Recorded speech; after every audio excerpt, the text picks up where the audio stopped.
Music setting the mood. I know. Well, I kept hitting shuffle until it started with one that I thought was like, you know, not too bombastic, because there's a bunch of bombastic boss tracks on the playlist, and I was like, oh, original Firelink music. There we go.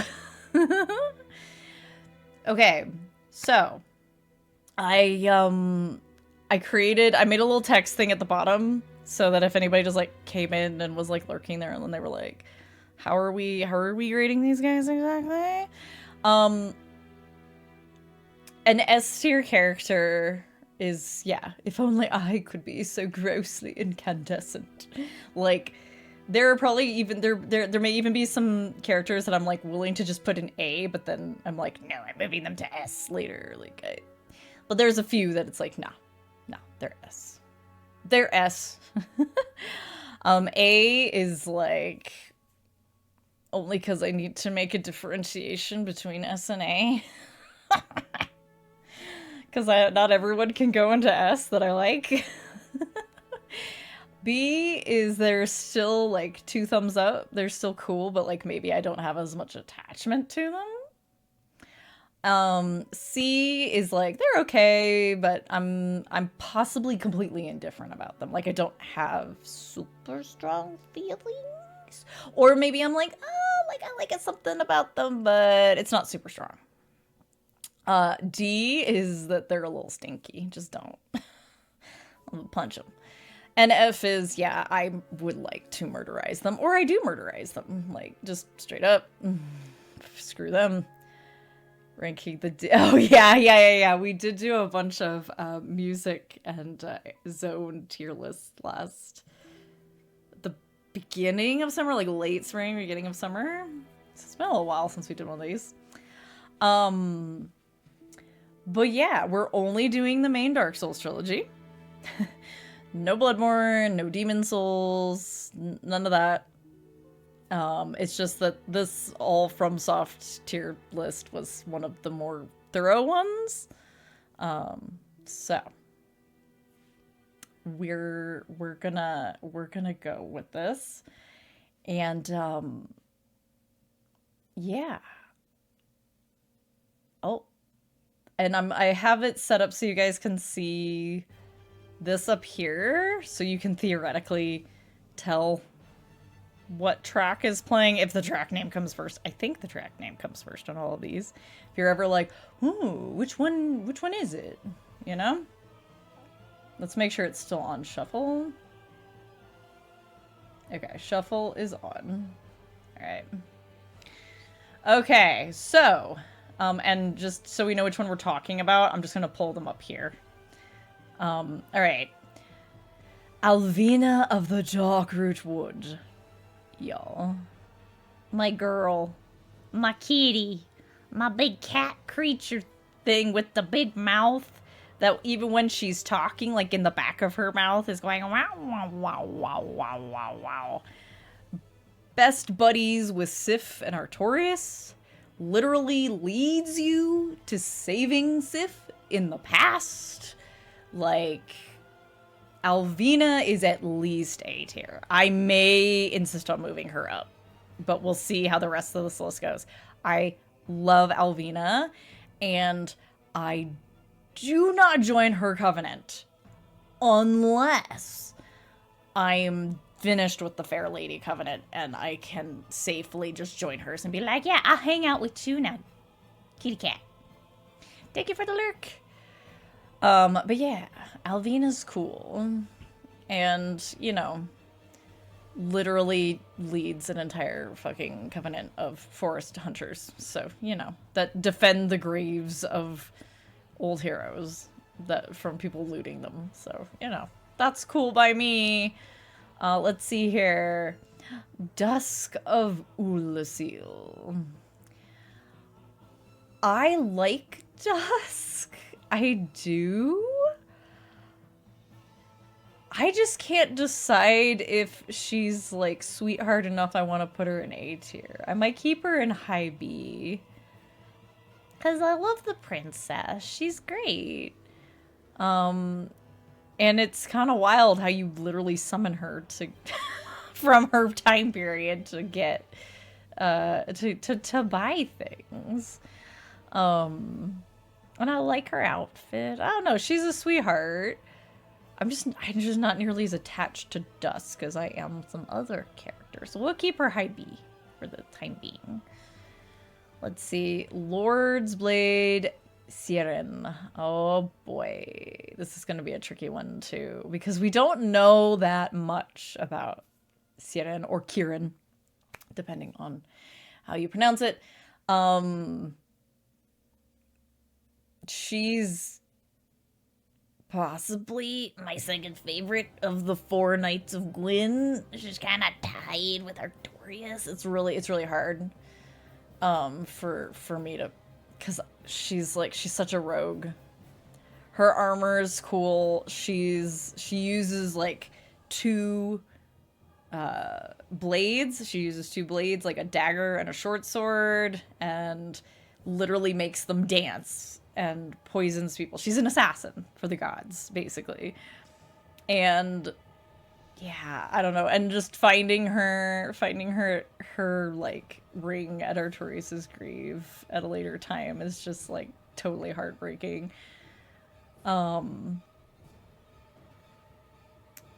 She's really cool. So I kind of want to put her in A. I kind of want to put her in A. I'd be willing to keep her in high B, but I'm going to put her in A for now. We'll see how crowded A tier gets. Oh god, Solaire is already here. He's here, guys. It's Solaire. It's the man himself. An awfully strong idiot, as Patches puts it. Solaire, for me, Solaire is kind of like Artorias ended up being, where it was like, I kept hearing about this character, Solaire, and people wouldn't shut the fuck up about Solaire and praise the sun, and I was like, I'm probably gonna think he's fine, but I'm not gonna like him that much. I was wrong, alright? Solaire is an S tier fucking character. Solaire is S tier. He gives you the soapstone that lets you perform jolly cooperation. He always has your back. And yes, he's an awfully strong idiot. You find him after one of the most grueling potential gauntlets that you can face, the fucking archers of Anor Londo. And he's already at the bonfire, just like, hey, what's up, man?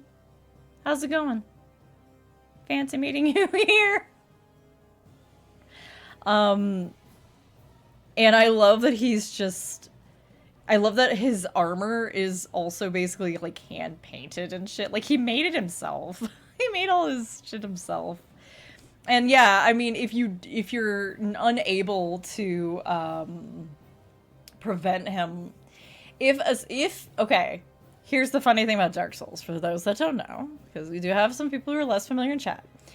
The thing about Dark Souls is oftentimes when someone achieves their goal, their ultimate goal, they will hollow out. It's actually not a good thing because they don't have anything else to keep them going as an undead. They don't have anything else to keep them from hollowing out. They've achieved it. They've done it. They've done the ultimate thing. This is the thing I wanted. And now there's nothing left. And so they hollow out. They have nothing else to achieve. So with Solaire, if you want him to have a happy ending, you actually have to go out of your way to prevent him from succeeding. And then he has a whole big depressive episode. But guess what? He bounces back. He's all right. Hey, Mongo. So, you know, he's great. And he's a sweetheart. And I love, for those that don't know, in Bloodborne, there is a character that kind of seems to play the role of like a Solaire type guy. Seems friendly, gives you a thing. Yeah, all right, I'll be your buddy. You seem all right. And he has Solaire's voice actor. Same voice actor. Yeah, he's nothing like Solaire. He's not a shitty betrayer kind of guy, but damn, Alfred's fucked up. Whoop, might be. Yep, there we go. But I do love that they specifically hired Solaire's voice actor to be the guy that everyone would think is the Solaire, but he's fucking not. Darkstalker Kath. Oh boy. You're not... Okay, so here's my thing. At first glance, I'm kind of indifferent about the fucking primordial serpents. They're just doing their thing, right? They both have a goal in mind. But frankly, they're both fucking stinky. They're both fucking stinky, but I don't dislike them necessarily. I don't dislike him necessarily. That's the only reason why I'm hesitant to put them in D tier. But they're both stinky. They're both fucking giving you partial truths to get you to side with what they want, you know? So... Okay, I'm gonna put you in C for now, but you might get moved to the stinky tier, okay? You might get moved to the stinky tier. Oh my fucking god. Lautrec of Kareem. Now I can return to what I was doing. Lautrec. Okay, so, okay. This is tricky because I think Lautrec's a really interesting character. I also fucking hate his guts. I hate, like, fuck Lautrec, dude. Like, that first time you experience losing Anastasia is like, oh, you son of a bitch. And you never have to do it again. You can totally let him out and then just kick him off the fucking side of the cliff. You're good. You could do both. Or just leave him to rot in the cell. Who cares? It's more satisfying to kick him off the cliff, frankly. So he's difficult for me to rank because I actually don't, as much as I hate what he does, he's such an interesting character. Fiending to some Taco Bell, he can't get out now. More of, yeah, Lautrec is the worst. Lautrec is sitting there, like, biding his time and waiting to, like, fucking murder somebody who's totally innocent. The only part of the reason why I hesitate to put him in F also is because I kind of want to hang on to F for very specific people. So I'm willing to put him in D because he's stinky, but he's interesting. I'm definitely not indifferent about him. But I can't say that I like him. He's just interesting. So we're going to keep him in stinky tier. And then if I decide F tier is too empty, he can join them. I mean, Lautrec isn't hiding anything. You literally, if you let him out, like, his voice is, like, coded to sound evil. And when you let him out, he's all just like, I can get back to work. These are not hiding anything. And at least you actually have the opportunity to take him out, whereas in Demon Souls, the evil guy that you have to let out to get his stuff, but you also have to kill him like the moment you open the fucking door. What is his name? I forget. He's horrible because if he gets away from you, your run is screwed. Lurking. No worries. No worry, Red. Thank you for stopping in. All right, here we go. Let's talk about somebody who's like easy, who's an easy answer. This is not the onion you think it is. This is Sieglind of Katarina. Siegmeyer's daughter. Speaking of a moment where the game totally pulls the wool over your fucking eyes.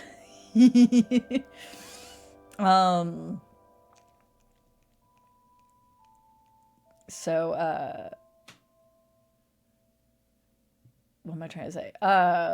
So you're like, oh my gosh, I just saved Siegmeyer again. And then they start talking and you're like, oh, that's not Siegmeyer. I'm gonna put, I like Siegland. She's a sweetheart. And I think I like her more than Dusk. So we're gonna keep her high B tier. High B tier. And actually, Kieran might actually end up moving to high B tier. We'll see. We'll see how this goes. Who Siren has to compete with. Siren is hard because I feel like my headcanon of her, and it's not just headcanon, it's like based on all of the bits and pieces we have, but we have so little about her. It's hard. Oh, so like just so everybody knows, Patches is not going in F tier. Just to be clear. Just to be clear, that's not happening. And there's 2 versions of him on this list, so plus his doppelganger. Domhnall of Xena, right? Not Zen. It's like, where's the A? I can't see the A. The loathsome dunk. We're not doing Elden Ring. No Elden Ring today. Just Dark Souls. I've never finished Elden Ring. I couldn't be bothered. So one day. One day. One day. My feelings about Elden Ring, it's basically it was the same for characters so far, because I haven't even fought Millennia yet. So far for characters, it's the same for both them and for the music. Radahn, power gap. Blythe, power gap. Everybody else. Like, yeah. You dropped after 2 days. Yeah, it took me a while to get into it. And I did get into it, but then when I went back to it after being away from it for several months, I was just like, I'm kind of bored. I just turned it off. So I need to start a new game and get back into it and then come back to my old game. Like, Radahn is like fucking at the top. Easy. Easy. Him and my boy Blythe, like, they're up there. And really, there shouldn't even be a power gap between them. That's more regarding the music. Anyway, we're getting off track. We're supposed to be talking about Domhnall of Xena. And Domhnall of Xena is cool. And he gets to hang out here in B tier, because he's a fucking weirdo who's great. Who's great. Have a good night.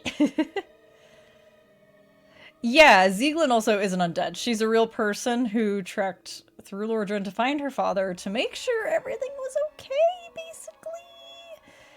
And she's not the only one who's not undead in the story. We'll get there. Laurentius of the Great Swamp. Okay, for me, Laurentius is an S tier. I love Laurentius to pieces. I have a big soft spot for the guy. I have a big soft spot for pyromancy and pyromancers in general. Like, fucking scorned ass weirdos who use their own inner flames to do magic stuff.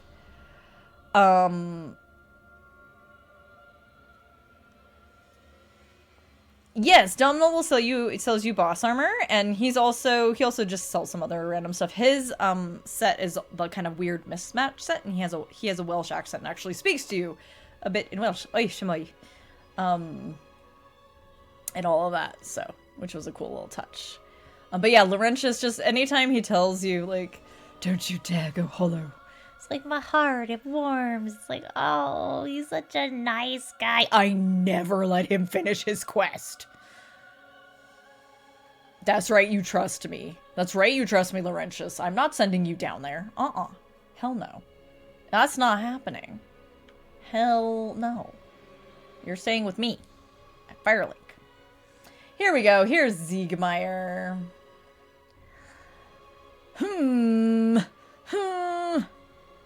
Pardon me, I was absorbed in thought. For me, Siegmeyer top of S tier for the moment. Actually, and God, do I switch Solar and Laurentius? Because this is my tier list. I might.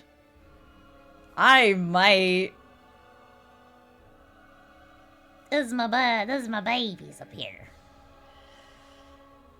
Sure, there are happy endings. You just have to prevent them from actually succeeding in their goals. That's the closest you're gonna get. I adore Siegmeyer. Love the Onion Knight to pieces. He's ridiculous. And I do help him through his quest, at least some of the time. And it is very sad. It's very, very sad. Alright, Anastasia. This poor girl. Yeah. Onion boy, top of Esther. Anastasia, man. I feel so bad for her. Let's see. She clearly has been through some shit and has been not only traumatized, but made to believe things about herself that are probably patently untrue. I kind of want to put her above Dust, but below Ziegland. Yeah, I like her a lot, and I wish we got more of her story. I mean, I wish that about a lot of these characters. Good, anyway, it's the one on the Indeed. I think it's the one, it's probably the one that I always get. Angie of the Great Swamp, aka Servant Guy, Protector to the Fair Lady. I don't know if I even want to, do I want to put him in C tier? He's just too interesting. I don't want to put him with Kath. He can be low B. He invented some of the pyromancies, like Poison Mist, and Acid. Like, he made those. He figured those out, and he's credited with that. He's very interesting, and his devotion to the Fair Lady is very sweet.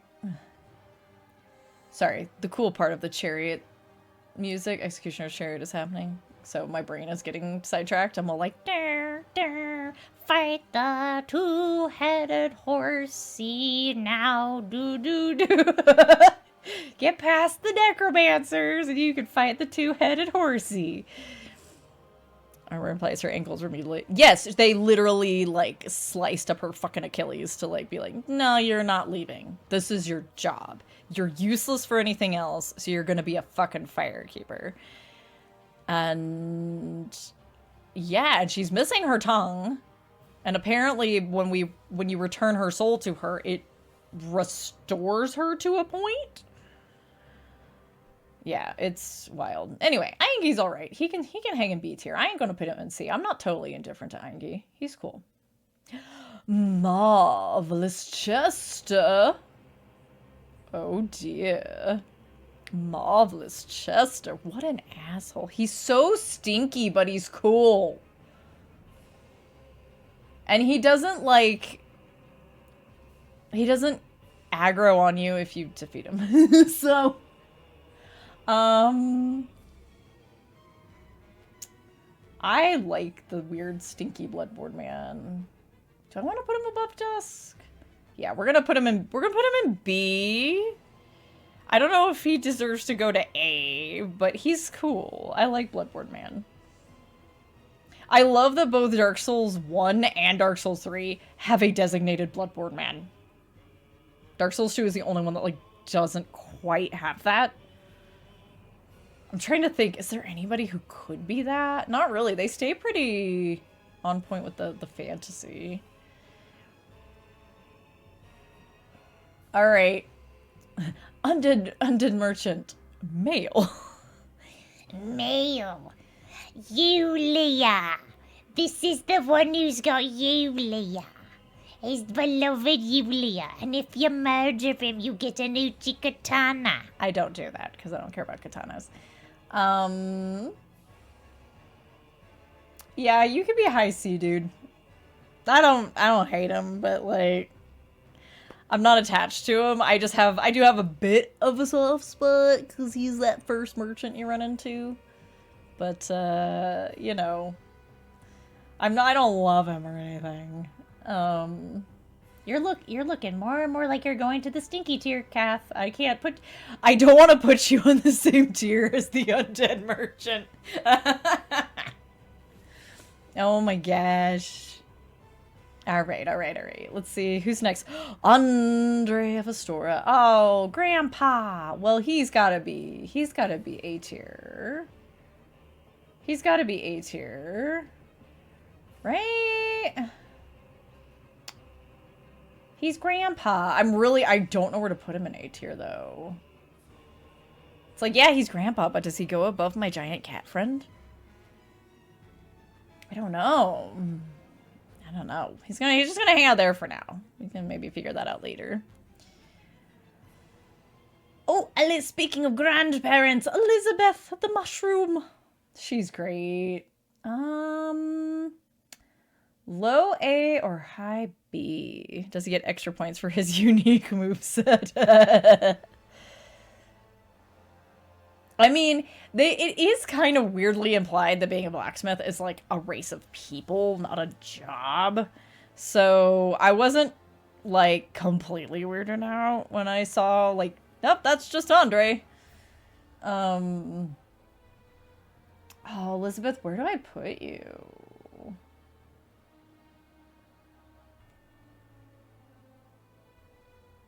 I do like her a lot. Oh.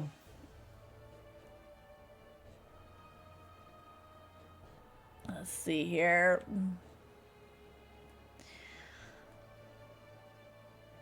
You got the new one, yeah. What's up, Lindy?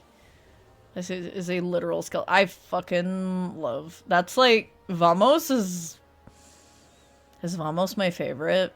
No, the giant blacksmith's my favorite. Followed by Vamos. Followed by Andre. Andre's granddad, so he's always gonna at least be in the top 3. Like, you can't not like granddad. You don't have to love granddad, but you can't, like, not appreciate granddad, Andre. And he's the only quote-unquote human with a unique animation skeleton, too. Yeah, it's true. I love Vamos' crunchy-ass audio. I wish we knew. Like, whatever they've told us about that audio, if anything, I don't believe it. Please tell me that it was a mistake. That he wasn't supposed to sound like that. I need a sippy. Okay. What am I talking about right now?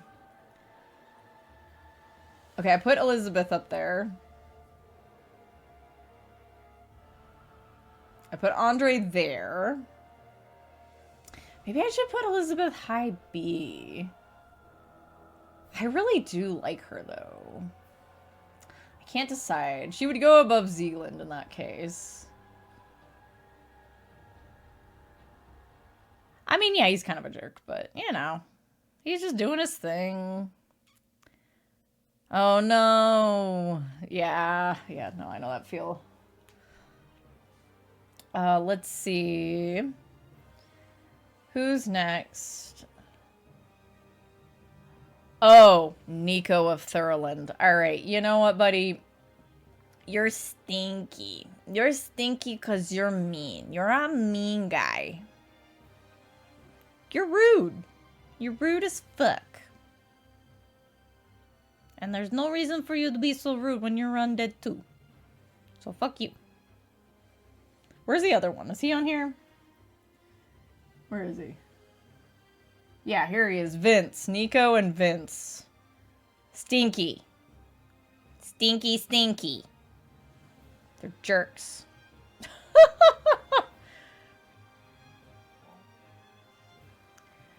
Oh, here we go. Are you guys ready for this? Alright. So the undead merchant. Female. The moss lady. The moss lady. She's, guys, I'm sorry. You can laugh at me all you want. Moss lady is fucking S tier. Do not argue with me. I love Moss Lady. No, I'm kidding. She could be an A. She could be an A. But she has to at least be an A tier.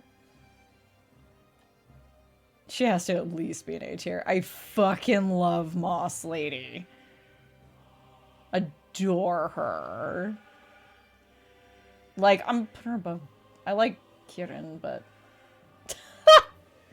You're gonna go above Andre. No, I don't know. I don't know where to put her, honestly. She gets to be here with these guys. So, Lautrec is probably gonna get to go down here. He's an interesting enough character that I was hesitant to make him our first F. Cause I love the idea that he really thinks he's the goddess's beloved. He really thinks that.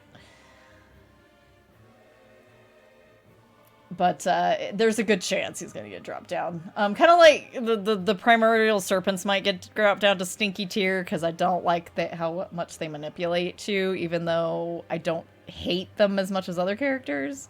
Hey, Arma! Where I'm currently trying to decide where Undead Moss Lady goes. I love Moss Lady. She's so cool. Chamberlain and Bummus are all the same voice actor. Makes sense. Nice. I can see it. Big Hat Logan.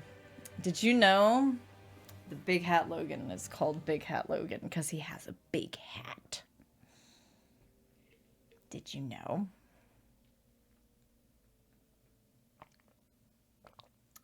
Big Hat. Okay. I like Big Hat. I like Big Hat. I'm willing to put him in A. He's not as beloved for me, but I like him. I love that he doesn't rub it in your face if you don't have the int for sorcery. Some people read his line as meaner than it is. I'm like, no. He's legit trying to be like, oh, I can't actually teach you shit. Well, everybody has their strengths and weaknesses. Don't worry about it. Like, I love... He's like, I shall teach you sorcery. I'm afraid you are unable to learn sorcery. But that's quite all right. I'm sure you have things you're wonderful at. You know, he's like, he's cool about it. And most of the mage guys are not that cool about it. Like, they are straight up assholes to you in the other games. So I'm willing to put Big Hat up here. He's not as beloved for me, though. I mean, I've talked to Big Hat a lot, even though I've never done too many Sorc builds in one. I did a Vilka's Rapier build, which was an interesting... I didn't quite finish the game with that character, but with her, you know, that's like, it's into and some faith. It's weird, but your focus is more int. So like when you're doing like, because I was also using Velka's Talisman. I was doing a full like Velka worshiper kind of like build. So I got to talk to Big Hat more, but heck yeah, Cipher who isn't trying to Big Hat Rogan. Let's go. All right. Next up, Giant Blacksmith. Giant Blacksmith. He has to be at least A tier. And I kind of want to put him in S. I kind of...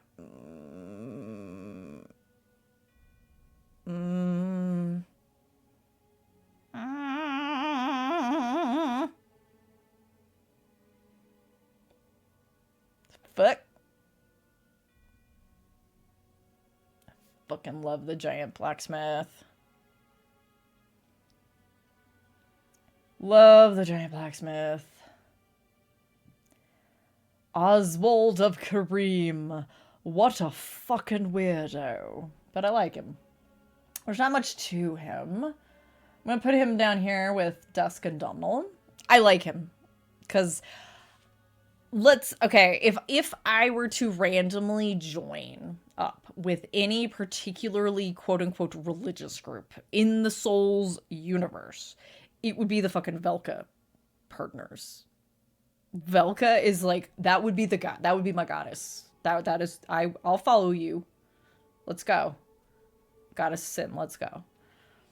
Oswald of the fucking Cackle. So, funny story. Yeah, I think it was on my run that's on YouTube. So I'm still I haven't posted much Dark Souls 2 in the last couple months. Sorry about that.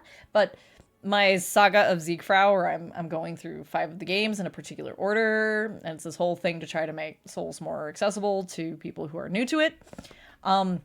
I totally, like, I just, like, ran up to Oswald.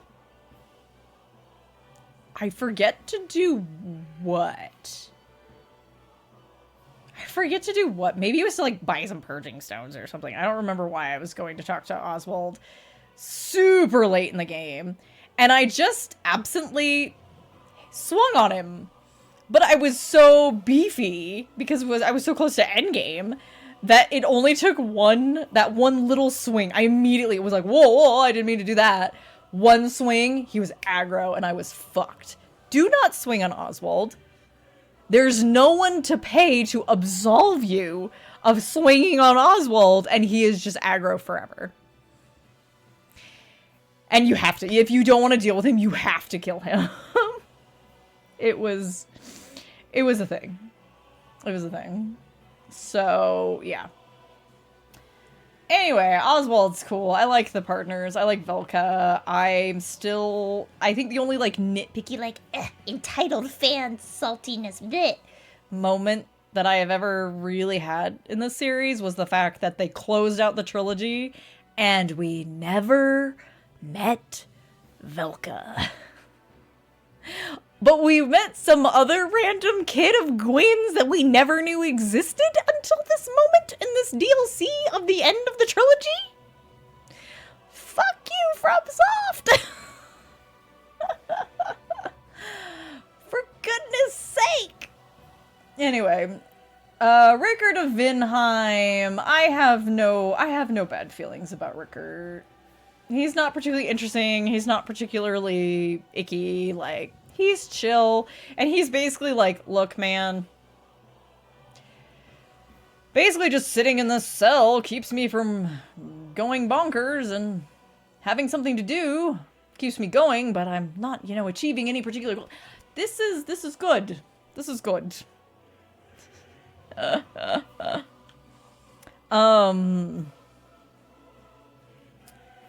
Griggs of Vinheim. Oh, where do we put Griggs? Because I like him okay, actually. He gets kind of ignored. But he's fine. And he's sweet. Like, he's a nice guy. Maybe I should have put him back here, like with Aingi. Trapped in Houseman, that's right. I think finding Griggs on my first, like, proper run was, like, me being like, wait, what? What? This game says random people. What? I didn't know. Patches. Patches. Patches. You get to be A tier, Patches. You get to be A tier, but just so that I can go do a little like at you, I'm gonna keep Moss Lady here. But I do like Patches, and I love that he hates clerics so much. He's like, fucking religious types. Fucking try to push their religion on me. Love him as much as I hate him. I know. That's the problem I have with Lautrec. I don't want it to put him above, but he is actually interesting, and he'll help you with the Gaping Dragon. I actually tend to call him and Solaire in just for funsies. It's like a weird trio, but, you know. Okay, who is this? Oh, that's vamos. I was like, hello? Vamos. Vamos, vamos, vamos.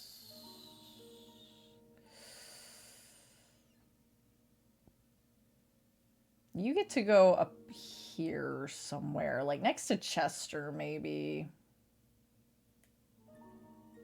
Yeah.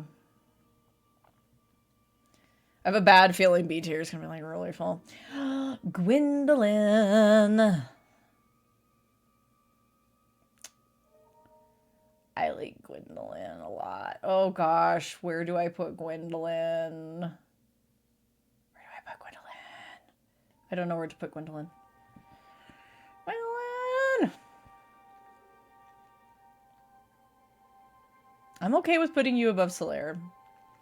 Do I put you above these guys? I don't know. Above Laurentius? I don't know. This is an okay spot for you. I like Gwendolyn a lot. They are very cool.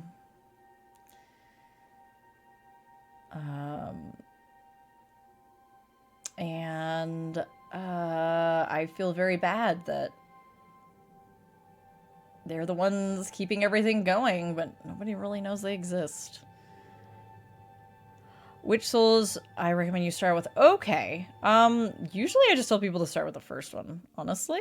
It's probably the most, it's difficult, but it's, you know, quote unquote, but it's arguably, I find it easier to pick up and figure out. Or two. One or two.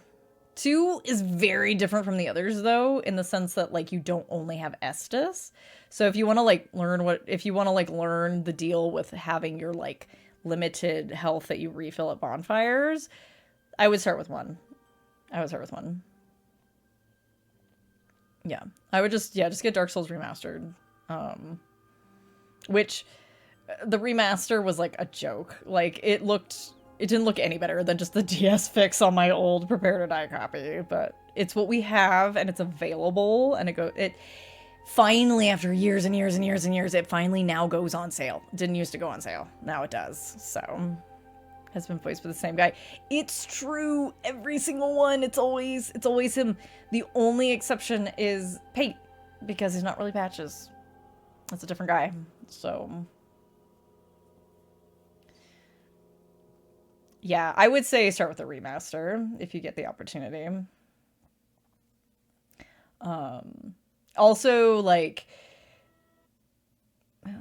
is it doing that thing? It's because I'm, like, in a different tab. It's like, are you sure you're still listening? And I'm like, yes. Goodness sake. What was I gonna say? With Dark Souls 1 in particular, if you find yourself not as into, like, ooh, rolling and dodging and woo, you can lean really hard into just being a really, like, literally a rock.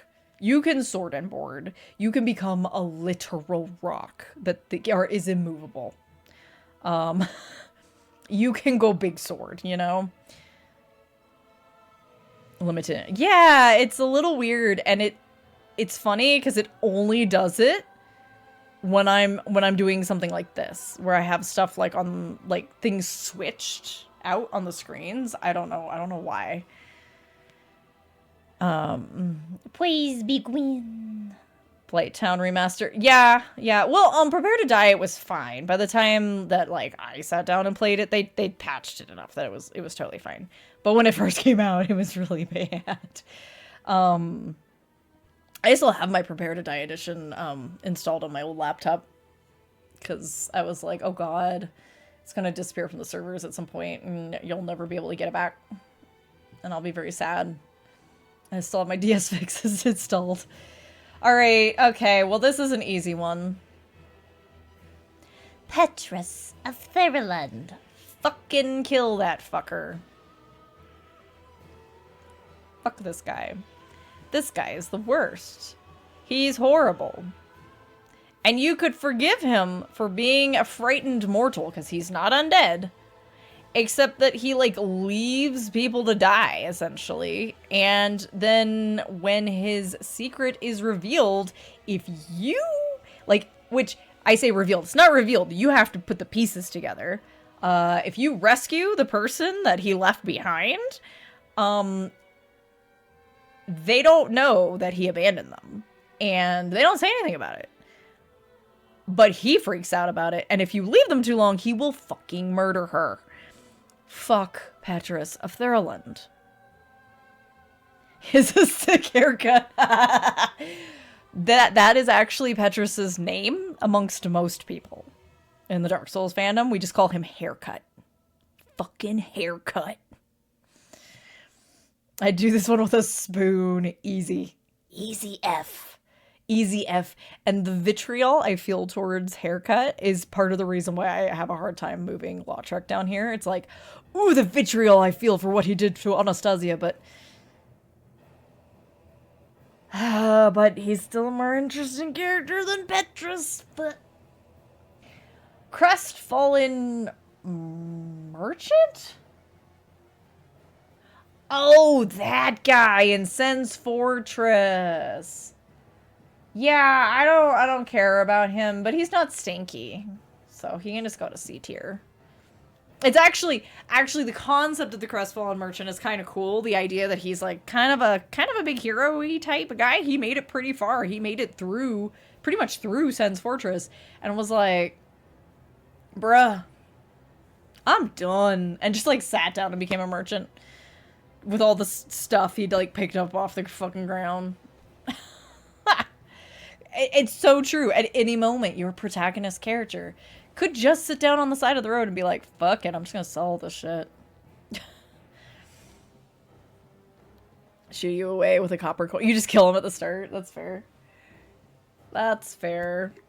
I like to, on occasion, I do literally, like, get above him and do, like, a massive plunge attack that causes damage to me, but it's totally worth it. But yeah, Crestfallen Merchant's alright. He's not, like, super interesting, but the concept of him is cool.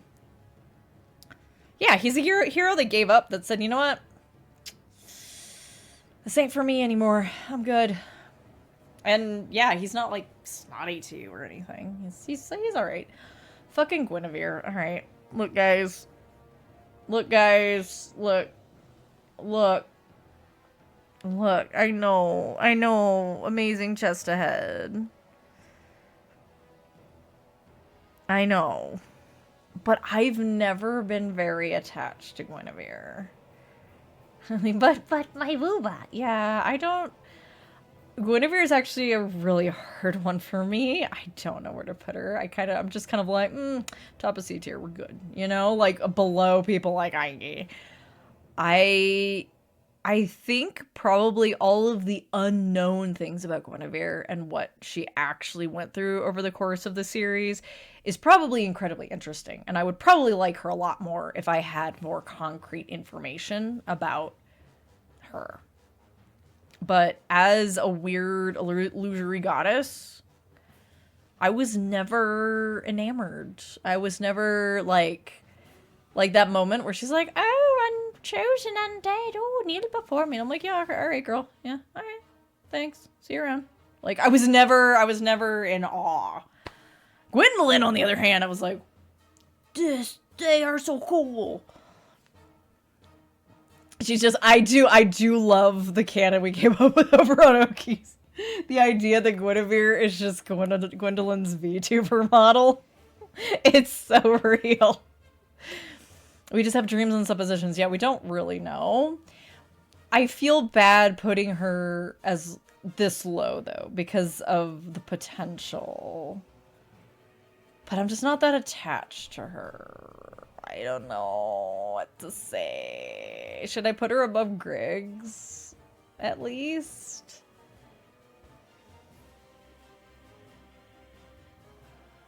I don't know. Save me, Ruined Sentinel music. I'm rocking out over here.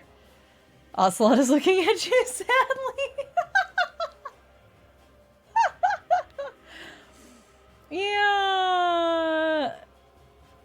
Yeah, there's just not that much to her. I don't know if I want to put her below Ainge, though. I don't know. No, she gets to be top of C for now. I can change my mind later.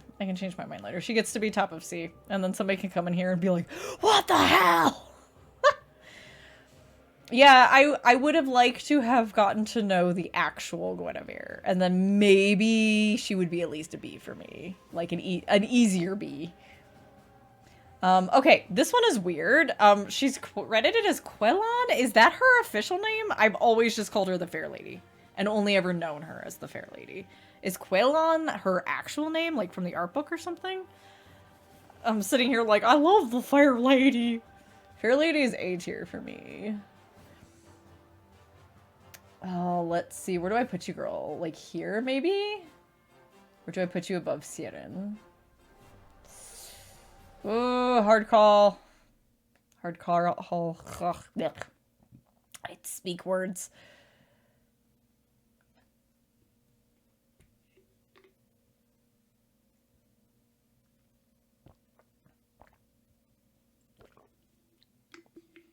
Yeah, everyone likes the booba. And they love that they can make the booba jiggle. Hello, Ruin Sentinels? Since when? I'm sorry. I just confirmed like 10 minutes ago. What is going on?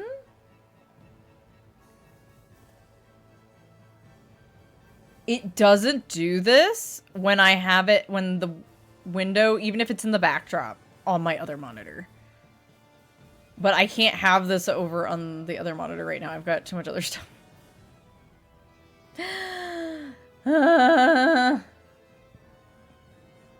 Okay. Crestfallen Warrior.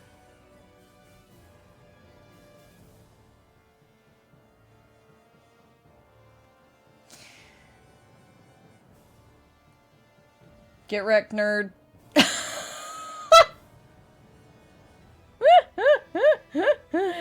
Ah! Sorry. I kind of only glossed over Fair Lady, but Fair Lady gets to go up here. She's super cool. Get wrecked, nerd. Ooh. Ooh, do, do, do. Ooh, do, do, do, do, do. Ooh, do, do, do, do. I don't know what to put on you. I don't know where to put you. Where do I put you? The fuck? Where do I put you, Goff?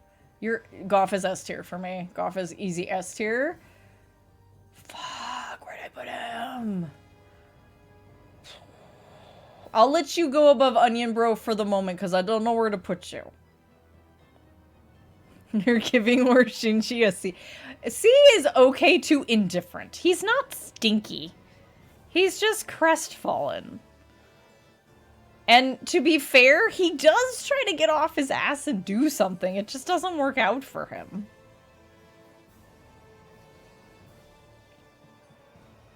It doesn't work out for him. He didn't murder any firekeepers, okay?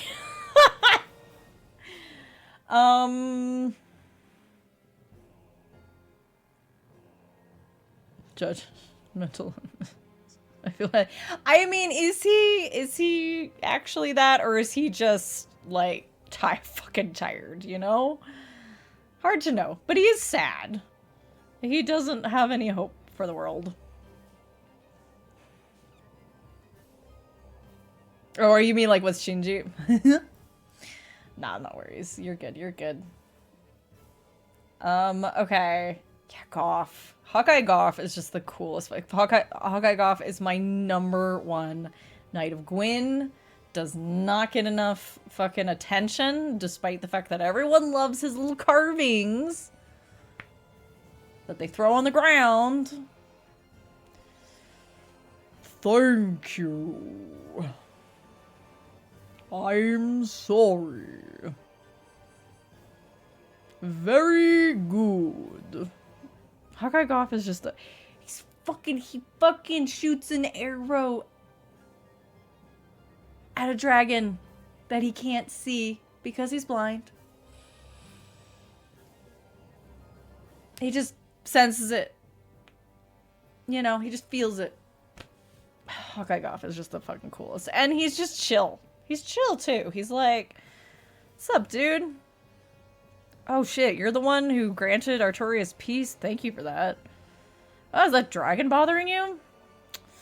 Well, I guess I could soften him up a little. Like, he's so cool. And he's a giant. I love the giants in Dark Souls. Like, all of them.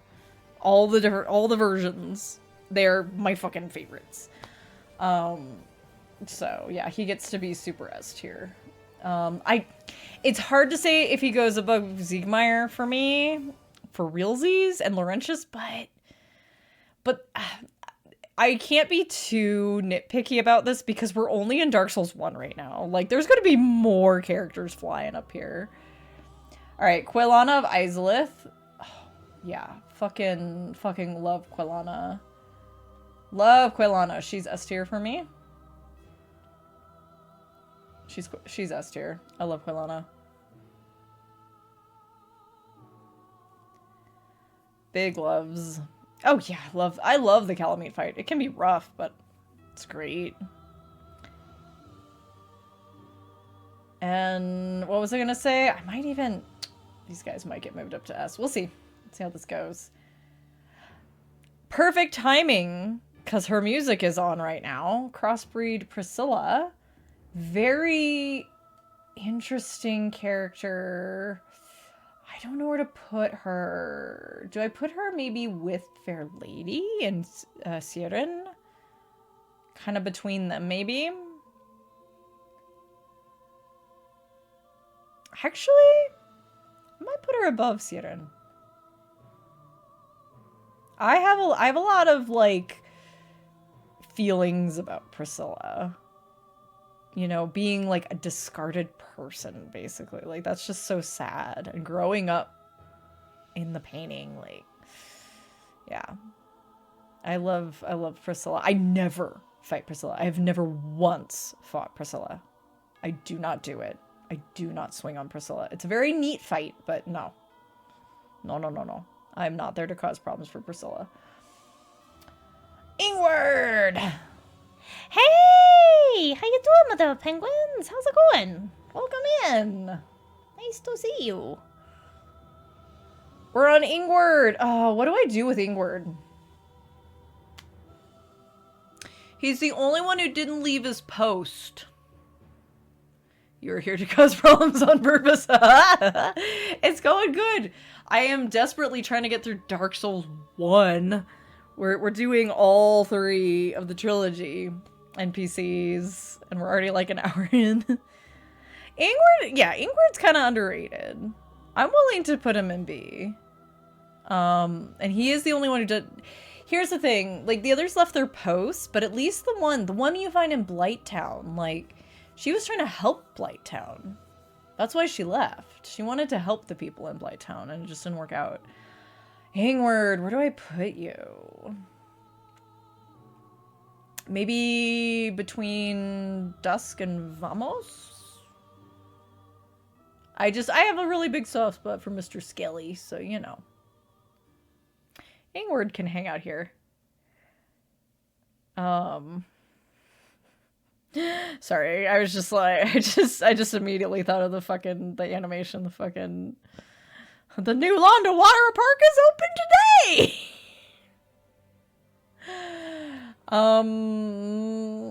Is that Rhea? Yeah, that's Rhea, okay. Oh yeah, I love the Four Kings. Four Kings doesn't get enough love. Four Kings is a great fight.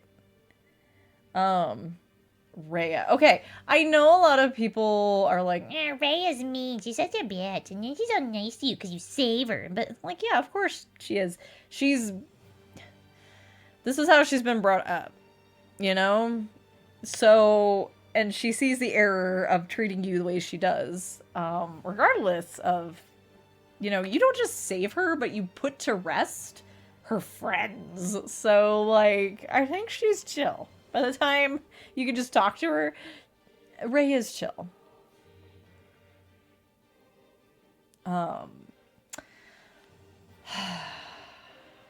She's kind of good here. She's kind of like Aingi for me. Like, I'm not indifferent about her. I like her.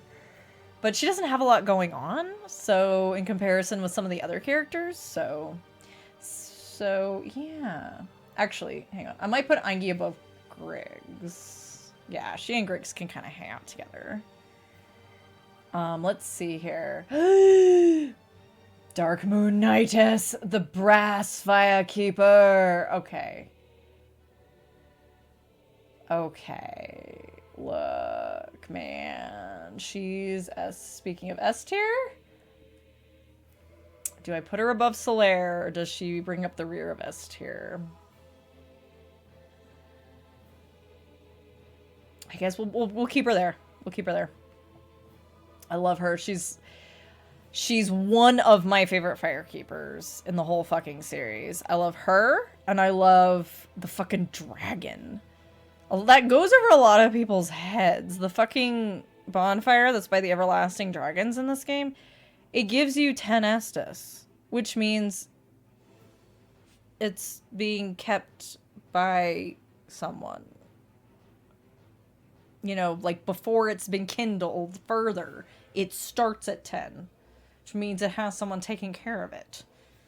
And the only other creature there is the dragon, which is really cool. Let's see here. Oh, here we go. Here's Frampt. Okay, where's Cath? Put Frampt. Frampt goes below Cath. Because he's extra, like, yeah, they're so stinky. I want to put them down here.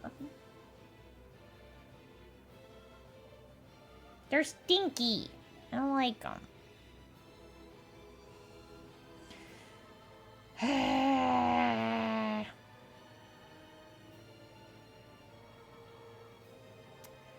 Let's see.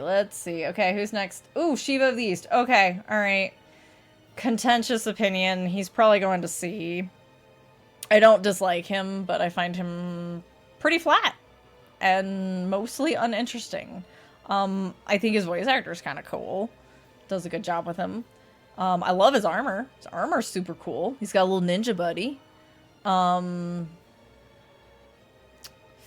Yeah, I mean, I'll put him top of C, even above Guinevere, possibly. Or, like, right next to her. Like, he can bring up the top with Guinevere.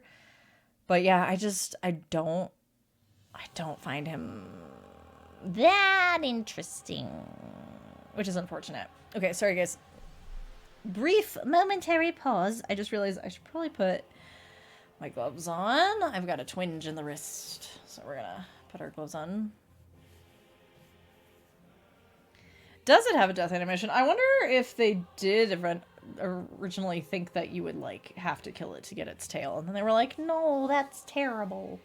This place is too peaceful and amazing and ancient and cool. Ashleigh is legit, like, my favorite place in all of Dark Souls. So, I love it down there. It's really just, I don't know, you're literally at the bottom of the world. Also, I love this song. Can't wait till we get to you, buddy. Yeah, Shiva can hang out there. Oh, did we finally finish Dark Souls 1? Oh, we did it. We did it. I presumed DS2 would be, like, in green or something, not just another shade of red. Oh, we did it! 1 out of 3 games down!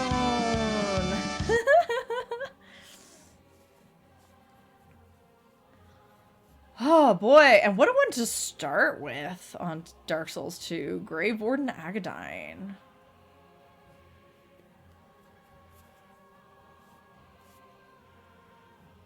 I'm eating more sippies before we go. Hang on. I swear it's not just an excuse to listen to the music.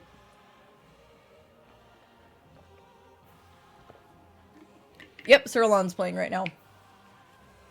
One of my favorite tracks on all of the soundtracks. It's my absolute fave. It's the track that I'm using for my intro-outro in Saga of Siegfried Part 2. Alright, let's go. Grave Warden Agadine. Agadine.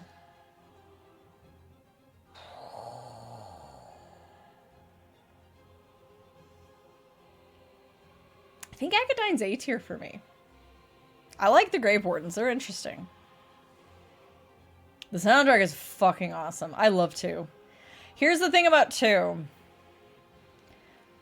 I'm never gonna fight someone and try to be like, oh, Dark Souls 2 is the best one of all of them. I'm never gonna do that. I'm not gonna do that. Because I don't know that that's really true. But it is the one I tend to have the most fun with. I like 2 a lot. Alright, Agadine. I want to say... you can go up here next to Fair Lady and Moss Lady. Because don't forget, we're going to have another version of Patches, which is probably going to rank higher than this version of Patches. So don't stress too much, Patches lovers. Yeah, let's put Agadine up here. Also, he's a bro who'll fight Veldstat with you.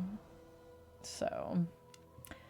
Falcon the Outcast. You know... Falcon has a cool set. Everybody wants his set. And it is a cool set. It's, his is the... If you've ever seen people running around with the staff that actually has, like, a gyro thing on the top of it. Frigid Outskirts looking at you sternly.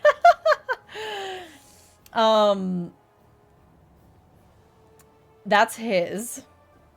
He's the guy you learn hexes from. You do hex stuff with him. The dark magic stuff. I like his little veil thing, you know. He's just not that interesting of a character.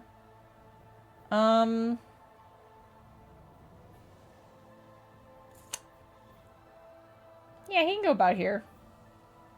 Seems about right for him. I don't dislike him. He won't give you the time of day if you don't have the right stats, but he's... I feel like he's still rude about it, but he's slightly less rude in the you can't possibly know anything kind of way. It's more like, be gone, you don't have enough dark within you. I am with the dark, and the dark, and the dark, and the big dark, deep dark, hexes, hexes. Let me be. Fucking, I love they put Millibeth in here. They put, and one of the crones. Millibeth, like, she doesn't really have anything going for her in particular, but she's nice. She gets to be above nerd. No, I should put her here, because he at least, like, tells you stuff, yeah. I don't have any particular love for Millibeth, but I don't dislike her. But I do like, I like our crones here. She's great. I'll put her next to, like, Domhnall and Aingi, maybe. Maybe even up here? Yeah, I like her. I like the maidens. 'Cause they're, I don't know, they're great. There's a very, like, the three fates, you know, slash, like, the witches and, like, Macbeth or something. Yeah, there's a very, the fear of the fates, or, they have a feeling about them, right? You know? I like them. Oh, Drummond. You know, Drummond seems like a good guy who would have a lot more personality if it weren't for that damned war.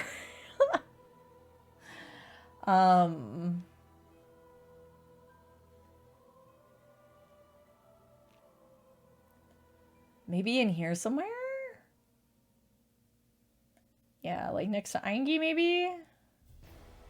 I wouldn't put him in C. I don't completely shrug about him. Also, his set is fucking awesome. His set is awesome. His sword is awesome. I have beaten the entire game using his sword before.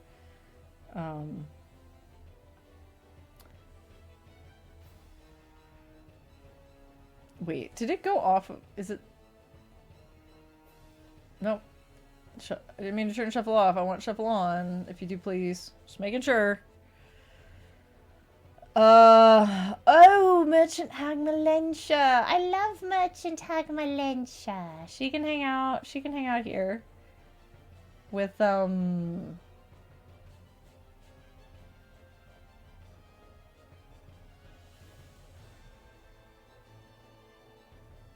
see.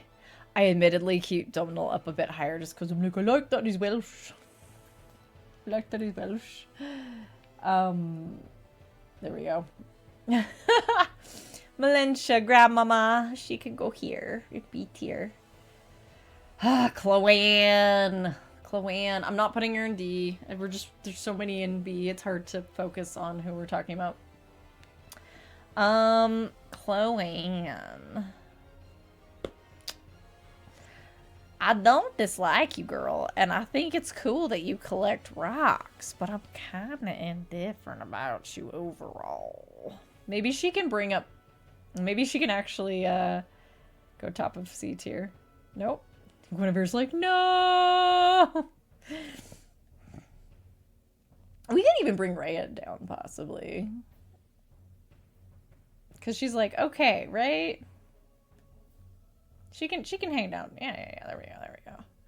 So I think I like Chloanne a little bit more than Rhea. And I do feel bad for Rhea because it's like, even if you save her and then you murder the heck out of Petrus, bad things are still gonna happen to her. So it's just really unfortunate.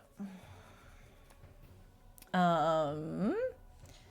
Okay, we're getting to the point that I'm gonna have to start scrolling up and down. Oh boy. Oh boy, oh boy. Oh boy. Alright. Dinah and... But you didn't... I feel like this is unfair, because we didn't have the crow from the first game. Is it Snuggly or Sparkly in the first one?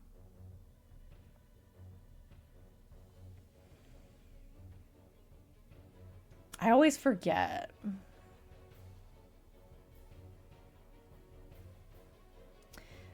I feel like this isn't fair. Is the crow from 3 in here? Yeah, okay, so it's Snuggly. Is Sparkly in Demon Souls? Or is Sparkly Pickle Pea Pumperum? I always get them mixed up. I remember Dinah and Tilo because they're different. Hang on.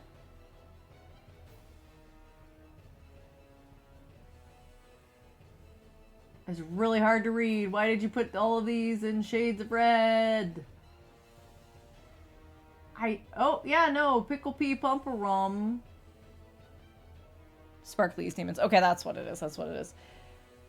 I feel like that's unfair if Snuggly's not on the list. Okay, so what we're gonna do... I mean, I like the crows, and they are absolutely NPCs. I like them. But we're gonna put them down here... Here, yeah, let's put them like in the middle of Bloodborne so they stand out. Because it's not fair. If all 3 were in the list, if all 3 sets of crows were in the list, then sure, I'd do it, but they're not. So. Because I like Pickle Pea Pumperum. Because it's just so goofy. Alright. Milfanito. You guys sing a cool song. There's not much to you, but you sing a really pretty song. So... you can hang out up here next to Rhea. Strayed!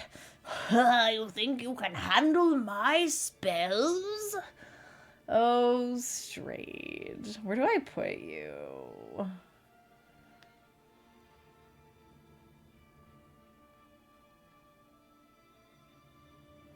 He's like, I feel like he's a more interesting character than Melentia, right? Maybe he can go up here with the crone. Excuse me. I had to pop. I like Strayed. He's weird, and he has Framp's voice actor.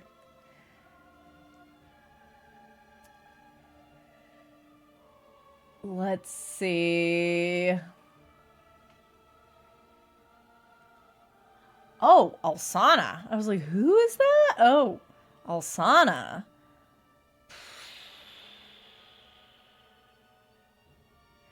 So, yeah. Alsana. Where do I put you?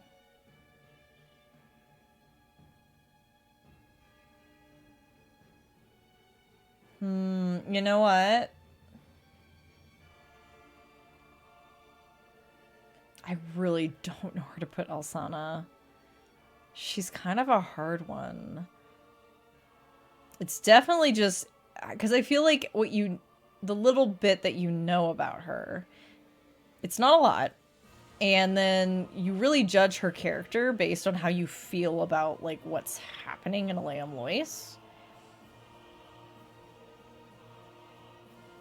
And, like, feeling for her, being like, look, man, my hubby, he did a good thing, but I don't want him to be in torment in the chaos forever. Could you do me a solid? So, I find her very tricky. Alsana, I'll put you here for now, but I almost want to put her in B, because I actually do like her.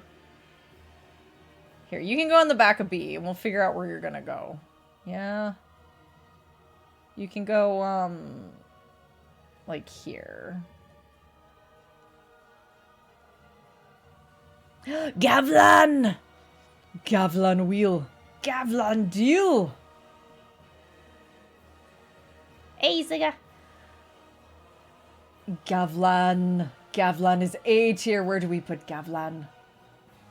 Gavlan can hang out between... Hey, nope. Stop it. Gavlan can hang out between... Yeah, we're finally on Dark Souls 2. I love Gavlan.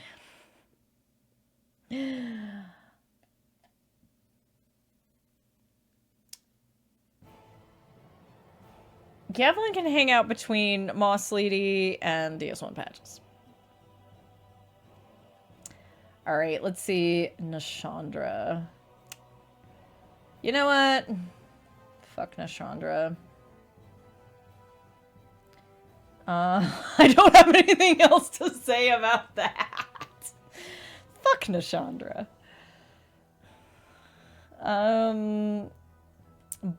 Who is this guy? Oh, the blue... The Way of Blue, what's his face? Targras, whatever, I can't even read it from here. Yeah, you're kind of stinky, because you're kind of mean to me. You're kind of mean. You're kind of mean.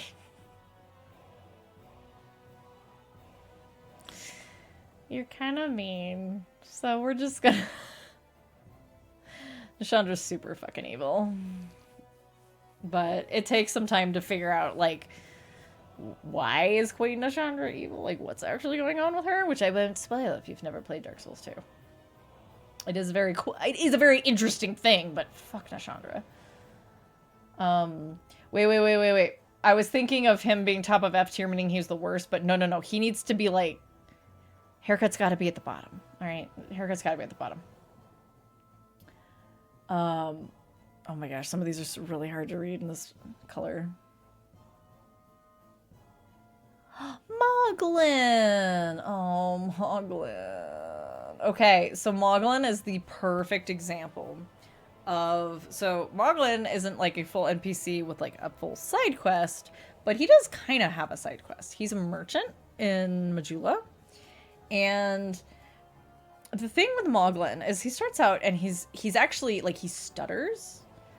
He's very nervous.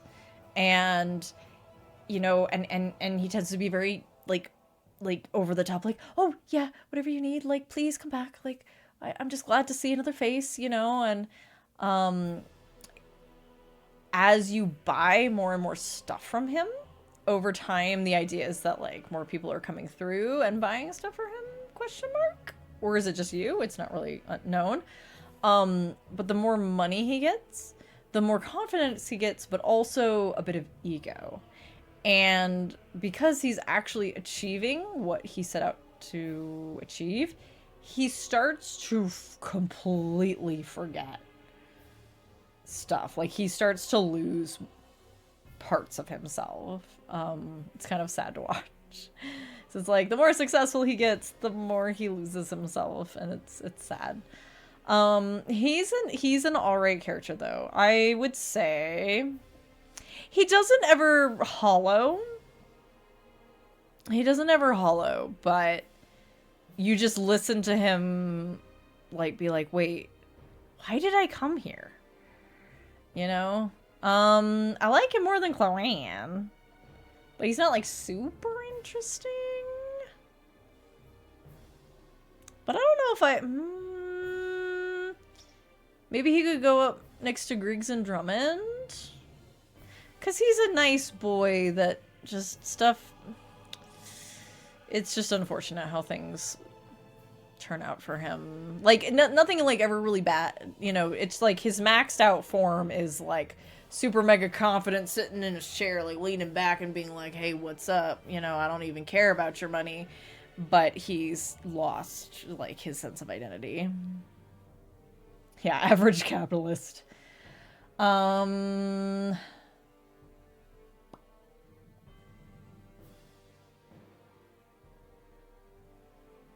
Gosh, I don't know. Do I just put him above Chloanne, or do I put him next to Drummond? I don't know. Well, we'll see who else we end up wanting to put in high C. We can always move him up. Speaking of, Lettersmith Gilligan. Oh my gosh, this guy. I like this guy, but man, you know he has a debt in fucking every town. Asia, what the fuck? Oh my gosh. Thank you. Holy fuck. Well, we made our Garctic fucking goal. Thank you. Holy bejeebus. What do you... What? Okay, God. I gotta do a thing. I gotta write down a thing to make sure a thing when I make a thing. Dead body is found in 3. Yep, you find his body in 3. Thank you, Isha. That was so generous of you. Got distracted, clicked a button.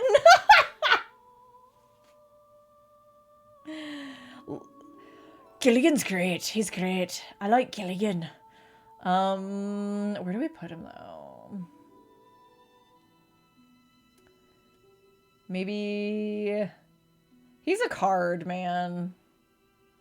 Somewhere in here, maybe?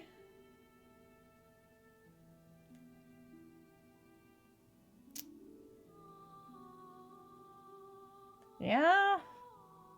Yes, this is Nameless Song. I don't know if I... It's a hard call because, you know, soft spot for Domhnall, but they're kind of tied for me.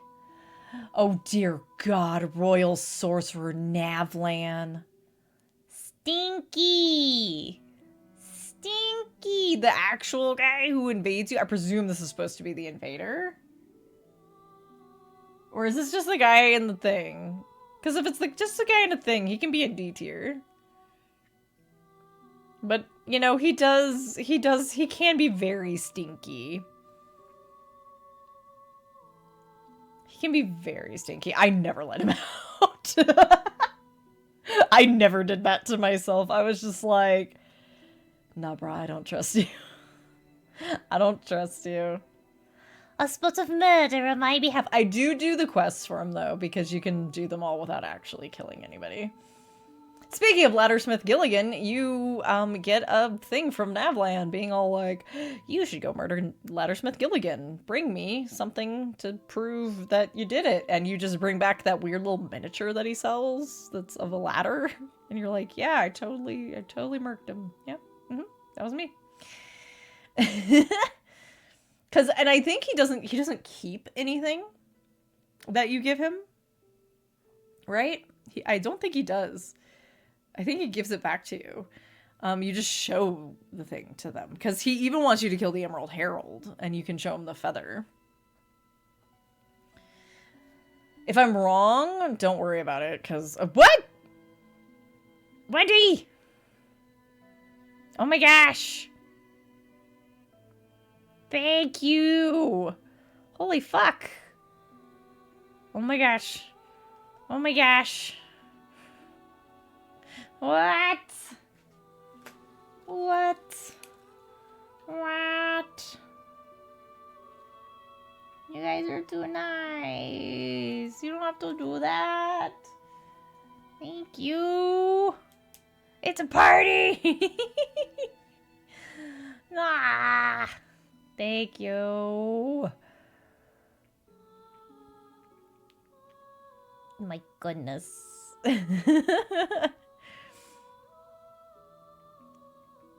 Streamlabs, why you gotta like...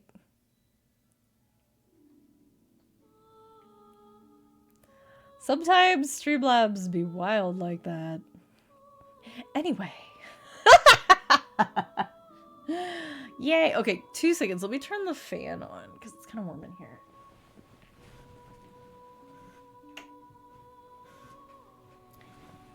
And I have hot, sweaty hands in my compression gloves. My Pink's diamond status. No! No, you don't have to do anything to keep Big Diamond.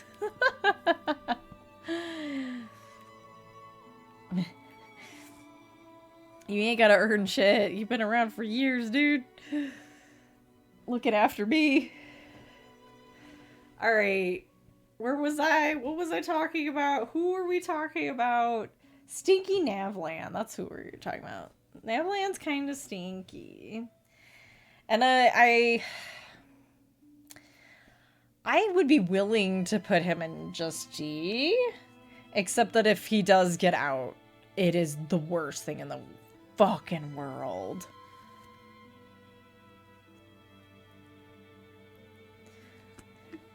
I gotta get sippies. Yeah, it's like big murder and you never know when he's gonna show up. And you have to take him out or die. Guess I'll die. Man Scorpion Talk. I like Man Scorpion Tark. I like him a lot, actually. Maybe up here with Elizabeth and Ziegland? I might even put him in A, to be honest. Because I don't have as much attachment to Logan, but I recognize that he's, like, a really cool character. I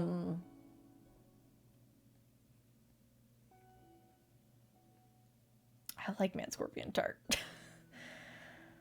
Speaking of terrible things that Seath did, it is implied that Tark was made by Seath in one of the weird ways that Dark Souls 2 tries to tie itself to Dark Souls 1 unnecessarily. Man Scorpion... You know what? You can go up here. You get to be A tier, buddy. I feel like... I kind of want to put Elizabeth. I kind of want to put Elizabeth here. Yeah, we're gonna move Elizabeth up. Grandma Elizabeth gets to go up. Oh boy, okay. Where are we? The Bellkeeper. No! No! No! You did not put the Bellkeeper on here. You wish to God the bell. I do think they're very strange, and they're very weird, and they're odd, and I don't dislike them. I don't dislike them.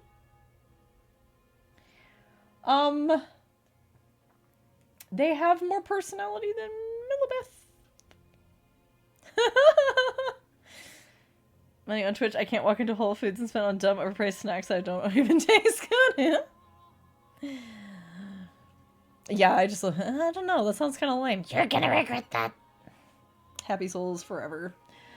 Oh, let's see here. Dark Diver Grandal. Okay. Dark Diver Grandal. There ain't much to this guy. But I don't dislike him. He's not stinky, so... He can hang out... He can go... here. Below Rhea, but above Shiva. How's that? Whole Foods. It must be healthy. It tastes weird. Was it hoarding Uber Eats? I appreciate it, both of you. Let's see. Ornifex! Okay, alright. Alright, alright. Hang on. You're going there just for a second, girl, because I gotta scroll up. Ornifex, Ornifex, where we put you? Where we put you? Ornifex, Ornifex. You're going to A tier. Going to the A tier. Ooh.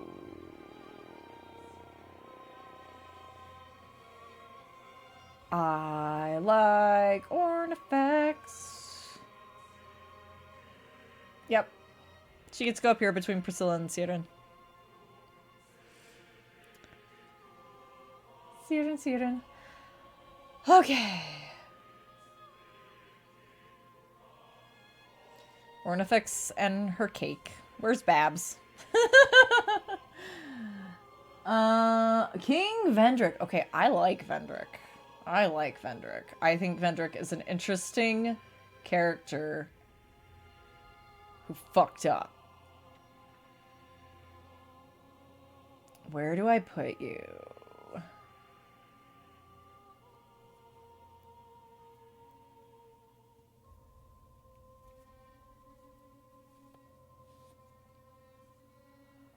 Oh yeah, Abyss Watchers will always be one of my faves. Oh, where do I put you, Vendrick?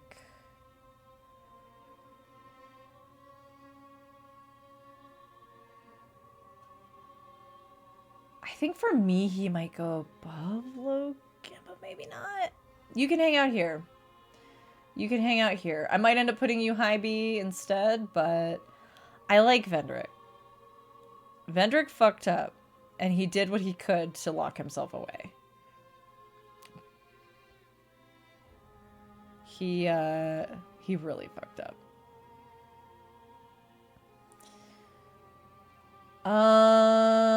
Benhart. Benhart's alright.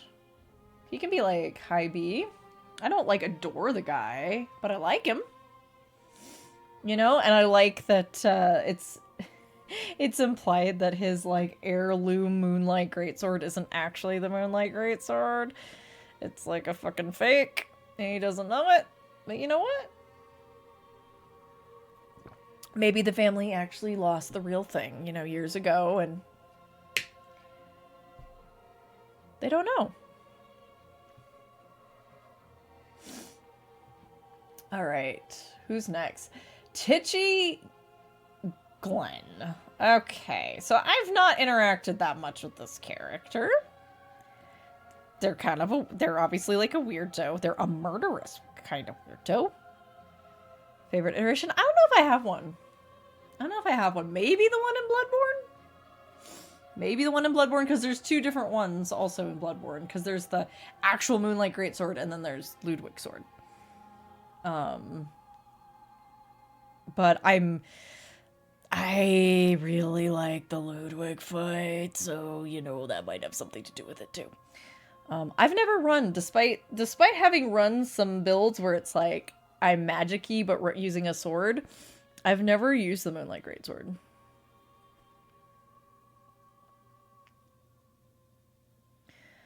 Titchy Glenn. I mean, he can kind of just go here, frankly. Moonlight in every fucking game, sword. Yep. Has the Moonlight Greatsword been revealed in Armored Core 6 yet? Because I'm sure it's in there.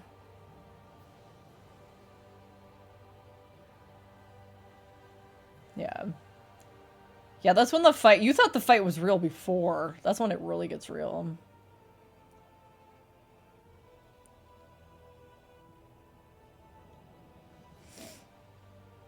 It's not a great sword, but it's there. Knew it. It's always in there. It's always in there. Who? I can't tell. The fuck? You know, I just realized something. You know how, like, you suddenly realize something, like, really obvious? since I'm not reading, like, chat over there while I'm playing something, I could just put the second monitor in my lap. Because it's not actually a monitor. It's a tablet thingy. A hand-me-down tablet thing. Is Patches in it? I don't know. Now I can actually read things. I just have to make sure I don't, like, look down and, like, move my voice away from the microphone constantly, you know? I see you with 10 bone wheels. Oh, it's Pate. It's fucking Pate. Blends in. Alright, Pate. Look.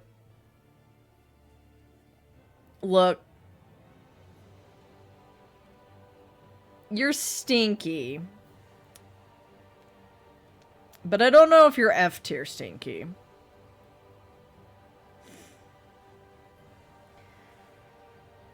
Where's Creighton? We should do Creighton at the same time. There he is. Like, it's only fair. It's only fair if we do Creighton and Pate at the same time, yeah? They're both assholes. They're both trying to murder each other. And the only reason why you always side with Creighton is because Pate already gave you his stuff. Presuming you found him. So, Pate is bargain bin Patches. Kind of, but he's also his own thing. Like, I never disliked Pate as, like, a Patches stand-in. It is really interesting that they did so many things to tie 1 and 2 together that were very tenuous and not really there. But they didn't have Patches. They had Pate. Yeah, I don't know. But yeah, I don't know. I like Creighton more, even if he is a fucking murderous bastard. He's more interesting looking, so... And we know he's not from fucking Mira. We've met someone who's from Mira. We have Patches at home.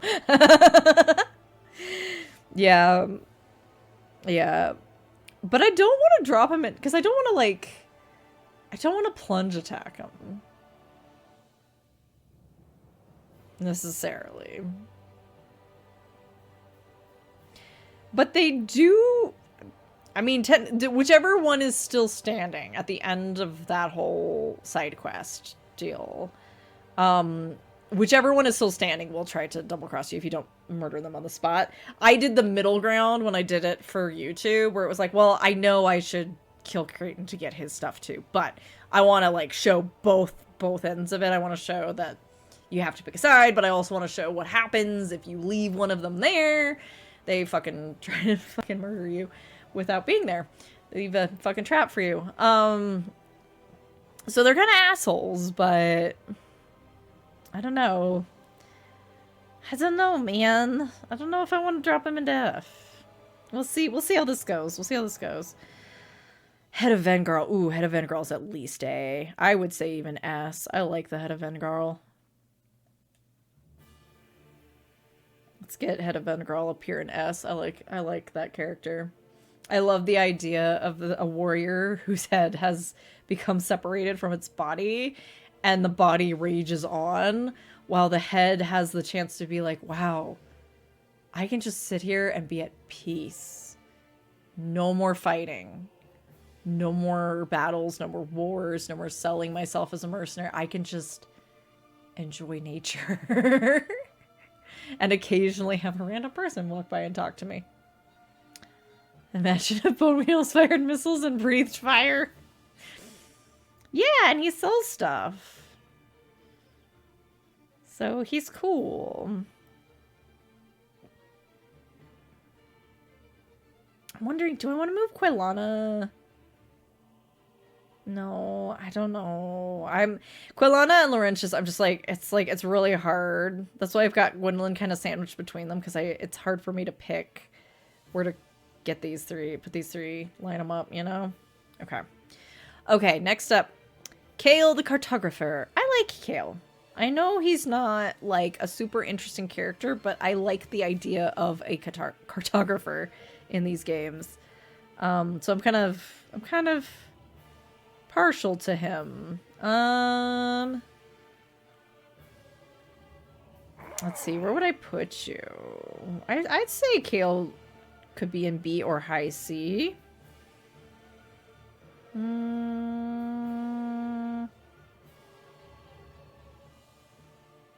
Yeah, I'll put you up here with Drummond and Griggs, because I don't know, I have a soft spot for Kale. Lenadad! So you know how, so like Andre's grandpa, right? And so I tend to refer to Blacksmith Lenegrast as more of like dad. And then Macduff is your weird uncle. Average vegan. I mean, I have a soft spot for that kale as well. Especially if it's been crispied in the toaster oven. Lenadad, where do you go? High B?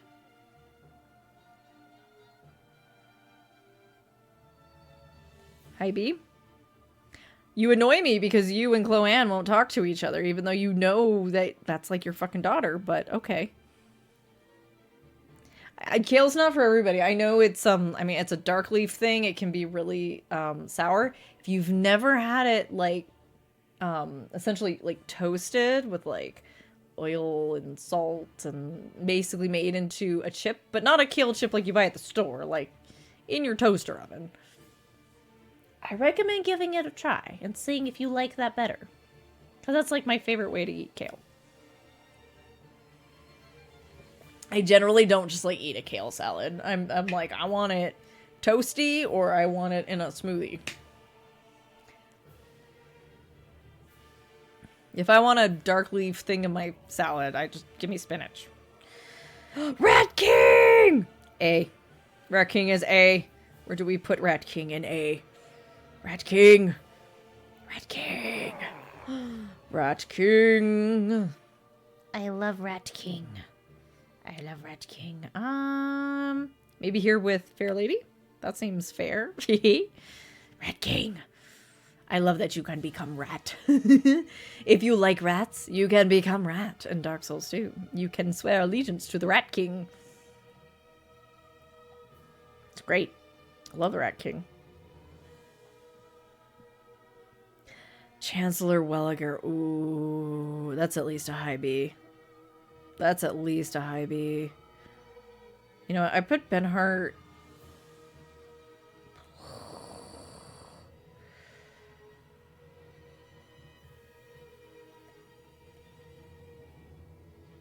with Ziegland. Oh, Chancellor Welliger. The giant rat that makes all the rules. And he ain't even the biggest one. But he's the king. Gosh, what a sad, sad character. So it's not very... I think Chancellor Welliger is the only ghost in Dark Souls that you can talk to. And he doesn't know he's a ghost. He doesn't know he's dead. And you don't bring it up. You don't bring it up, but you end up in a conversation loop with him that makes it very clear that, yeah, as a ghost, he's not all there. And he's stuck in a loop because he's fucking dead. I like him. I like him. He can be up here. He can be up here. He's a very interesting character. Gosh, maybe below Anastasia, but above Chester? Something like that. So I find him very interesting. And he is technically also a merchant, and is basically the first merchant you encounter that sells you repair powder, which is super necessary in Dark Souls 2 because of the fucking like, who locks weapon degradation to frame rate? Dear Lord. Alright. Alright, I see the end. We're almost there. We got one more row of Dark Souls 2. Carhillion of the Fold. He's a meanie. He's like this guy. He's a meanie head. He's a meanie. He's rude, and he should be nicer to his student, Rosabeth. Speaking of, let's do Rosabeth next instead of Lisha. Yeah, he's a stinky meanie. Like, he chills. If you have enough int, he's chill. And he's kind of whatever. He's not that interesting. Like, I could even put him up here. He's not that bad. But, like, he's kind of a stinky meanie. Kind of rude. Used to consoles where the frame rate was a constant and they didn't need to think. Yeah, no, exactly. Yeah, no. I mean, there are reasons it happened. There are reasons it happened, but, phew, man. Didn't work out. You love broccoli? I can't eat broccoli. It makes my mouth itch. Rosabeth. I like Rosabeth. She's kind of like Ziegland. Like, she's sweet and, like, yeah, I don't know. She's a good girl. That sounds so weird to say. She's deserves better. But she doesn't make a fuss about it. Like, she just is kind of like, I know I deserve better. Elia, hello! I missed your offering to the tech gremlins. She just makes her own way. She's like, fuck it. I'll make my own way. Not make a big deal out of it. Lisha! Oh, boy. Okay, guys. Do we put Lisha above or below Nashandra? Because I'm thinking below. What an ass! She's the worst. She's the fucking worst. It's like, Nashandra's just kind of evil. Lisha is a piece of shit. Like, haircut. Except in a, like, similar to haircut because she's also a cleric. Dee Dee! Hello! How was Aliens, by the way? I was lurking in earlier. I haven't seen much of that game. The tactics one. I was hopping around earlier. Before I started up. Oh, Lisha, you're such a piece of shit. Ketchup! Who? What? Thank you for copying the tape. Welcome back from your nap. Managed to integrate horror stealth mechanics to a tactic game. Yeah. That sounds interesting to me. I'm not generally into tactic stuff, but horror tactics. Yeah, I'm not gonna lie. It's like Navlan and Nashandra are just kind of evil. Like, they're evil. Shrug. These guys are pieces of shit. Oh god, it's doing it again. Yes, I do want you to keep playing. Thank you.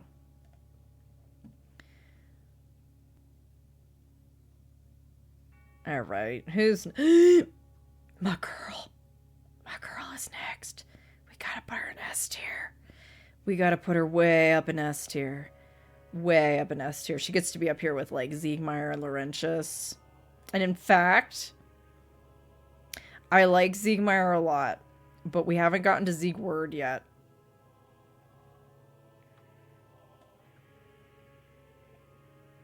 Lucatiel! Joke's on you letting me make things. This is always horrifying. Fucking Lucatiel. I love Lucatiel so much. I always cry. Every time. I cry every time in multiple conversations with her because... And I go into this, if you have any interest, I talk a bunch about this in my Saga of Siegfried in Dark Souls 2 on YouTube. When we're talking to Lucatiel, the way Dark Souls 2 portrays the curse and portrays hollowing, it's becomes more clear that it is very much Alzheimer's. it is Alzheimer's. And it is a fucking, like, yeah, like, it's mega Alzheimer's, essentially. And you keep losing yourself. And, Lucatiel, she is a swordsman from Mira, who, it is revealed pretty quickly, is undead like yourself, and, you know, came to collect souls, to become stronger, to try to find some way to alleviate or even break the curse, and you see her as she is, you know, you keep meeting up with her, and you can tell that she is slowly losing herself, despite her best efforts to hang on to who she is. And so I find her, like, first of all, like, she's just a very interesting, tragic character, but also she is very defiant in the face of it. She's like, I have to keep going until there is no me left, and I'm leaving it to you to remember me, essentially. And it's, yeah, it's, Nora, she says about her brother, she is the best swords person. She's the best swords person, except when you summon her for boss fights, but that's not her fault. They did not do a good job on her fucking AI. Because you expect her to come in and be like this badass, and she don't do much. That's weird. Yep, it's mega Alzheimer's that eventually turns you into beef jerky. Media that addresses Alzheimer's in one way or another due to overall aging population. Yep. And it's all, for me, Alzheimer's, we're still talking about Lucatiel. Haha, arrow here. For me, literally one of my greatest fears is any form of dementia. And it had never been in my family, and then in the last couple of years, 2 people have been afflicted by Alzheimer's, full-fledged Alzheimer's, and had to watch them. Luckily, I didn't have to watch them as directly, but, you know, it's really...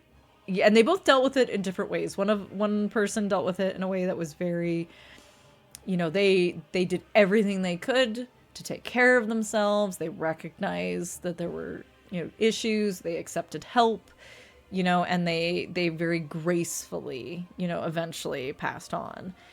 The other one did not. And it's sad either way, but it's especially sad to see someone completely lose themselves and refuse help. So, you know, so it's become this thing of like, Lucatiel's whole deal was already something that to me was just like, oh my gosh, I feel this so deeply because this is one of my greatest fears. And then to have it like, you know, a couple years later happen like close to me was like, fuck. I have a lot of feelings about Lucatiel, so she needs to stay way up here. And I love Yorm, but we're not there yet. We're not to Dark Souls 3. Crestfallen Soldan. Okay, the one Crestfallen in the 3 he gets to go up here. He gets to be A tier. I like Soldan.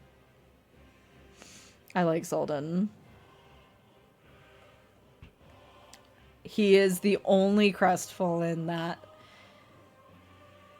comes around to the idea of continuing on. Like, he finds the will to be like, maybe it's okay. I'm in a beautiful place. There are people here now. I have friends. I didn't think I'd have friends again, you know? Like, he finds his own way, and it's great. I love that the Crestfallen guy gets to be not Crestfallen anymore. He is a bro. Soldan is a bro. So he gets to be an A tier. Cromwell the partner. Alright, he's not as cool as Oswald. Let's be real. But he can hang out with Drummond at the bottom of B. Because the partners are fucking weirdos that I love. Magarold. Oh gosh, Magarold, where do I put you? He's basically the Domhnall of Dark Souls 2, but he doesn't have quite the same personality, but he's alright. Crest Risen. The Crest Risen warrior. Magarold, where do I put you? I just don't have that much interest in you. You could be top of C. Maybe here? Here? Here? Here? I don't know. Where do I put you, Magarold? You can go here? I don't know. Yeah, I don't know. I'm not that interested in Magarold. Hey, yo. Yeah! Isha was handing them out. Sweet Chalqua! Sweet Chalqua! Guys, Sweet Chalqua is here. Sweet Chalquar is here. Our talking cat. Cat is here.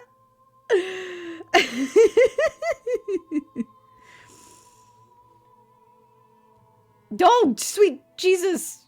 Olivia. What? Thank you. Oh, fuck. Oh, fuck. Cat calls you stinky. In a good way. She does. Thank you. Oh my gosh. I gotta keep track of this. Thank you, thank you.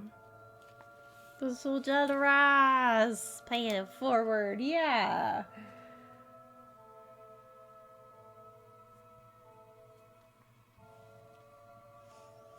Oh my gosh, wait. We hit our fucking subway goal 50 was completed? What? The fuck? Some games supposed to play. I disappear again for sleepies. Go get sleepies. Holy fuck, girl. What? Thank you so much.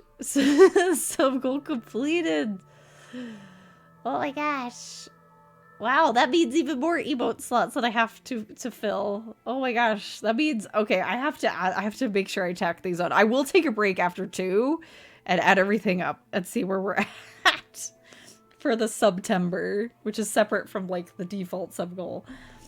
The fuck more? Yeah, I need to get off my butt. I need to see if it's possible for me to use some of the my next Twitch payout to I need to commission Leak. I gotta commission Leak. It has more emotes. Because I've been promising Meat Caterpillar. And I don't know what else I'm gonna get. Any Dark Souls themed emotes? I don't know. I technically could just make one of my own. That is the Estus soup can art that I commissioned from a friend who sometimes hangs out in chat, Atheist, a long time ago, that I use on my you may have seen on my thumbnails. Could technically do that, but I don't know what I would do for just a general Dark Souls one. Oh my gosh, where did I put? I put Sweet Chalquar here. Sweet Chalquar can hang out here with Sultan. And you know what? Hang on. Rat King. And Agadine. Yeah. There we go. Tark and Agadine can hang out together. The Dark Sign, I guess, could. I like emotes to like have a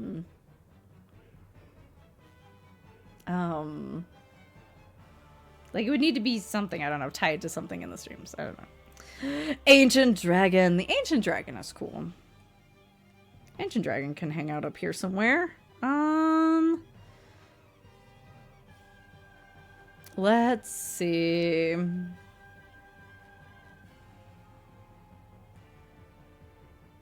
Yeah, actually, honestly, that's fine. You can hang out there, Ancient Dragon.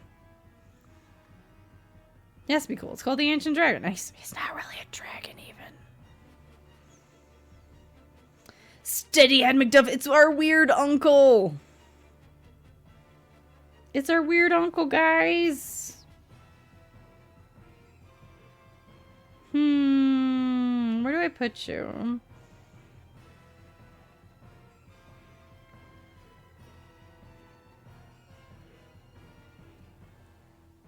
You know what?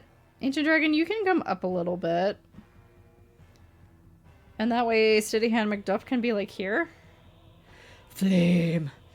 Dear Flame. About Ancient Dragon. Probably the boss fight, which is completely optional. Like, there's no reason to swing on the Ancient Dragon. Unless you're just being a shit. No. If you're being a completionist and you're like, no, I'm going to fight every single boss, or I want all of the dragon-related things, there's no reason to swing on the Ancient Dragon. They're just there to talk to you. But the fight, which is like Priscilla, I've never done the fight, is a fuck. The fight is a fuck. Shadowlot! The Emerald Herald, she gets to be at least A tier. I like her a lot, honestly. So, okay. So, I'm thinking of doing this. I'm thinking of doing this. And then moving these guys up to S. They're 60 classed. But then I gotta decide where Shadowlot actually goes. Where does the Emerald Herald go? I like her a lot. Does she go at bottom of S or top of A with the Dark Moon Knightist?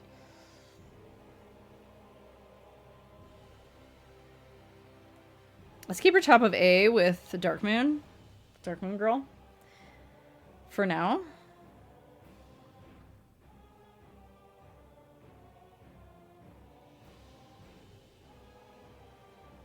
Oh my gosh. Is it all of 2? Oh my god, we finished 2. We did it. We fucking did it. Woo! Yeah, B's about as hefty as I thought it would be. She gives you a feather present. plus. Yeah. I don't know. I like the Emerald Herald a lot. Quite a bit, in fact. Yeah, we did it. So, okay. This is the moment that I should take a proper, like, 5 or so minute break, because I've been talking nonstop for over 2 hours. Yes, this is Looking Glass. But, you know. Come here. But we do still have Dark Souls 3 to get through, and gosh, let's see. 3 rows? 3 rows. That's not so bad. It's not so bad. Yeah, the Looking Glass Knight is a great fight. One day I'll do boss tier lists. I promise. One day. One day. Yeah. Only 3 rows. That's not so bad. Cool. All right. Yeah, but let me take at least like 5 minutes to first of all give my hands a break from these gloves because they are a bit tight. That's the whole point. They are compression gloves. But I am a neurodivergent weirdo that's like, oh my gosh, no, too tight. Ornstein and Smoke on a boss tier list. I mean, they're S tier, easy. Oh, Dark Souls. Oh hey, speaking of Ornstein and Smoke, speak of the devil, there they are. Teresa from a Dream is like, hey, let me tell you about this. Alright, okay, this is gonna be awkward because now Cat is in my lap, so. Wait. Let me rearrange things here a little bit. Okay. Alright. So now I have to, like, turn to talk to you guys and then turn to look at what I'm doing. That's just how it's gonna have to be. It's fine. Okay. Where's... Okay, there's Mouse. Where's Mouse? Alrighty. Who are we starting with?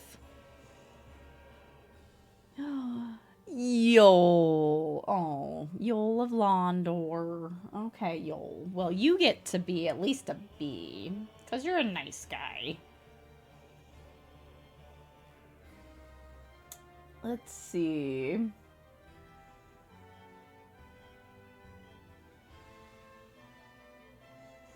Yol can hang out with the ancient dragon. Good guy. Let's see. Who's next? Henri. Oh, Henri, you're A tier. A for Henri. Where do I put you, though?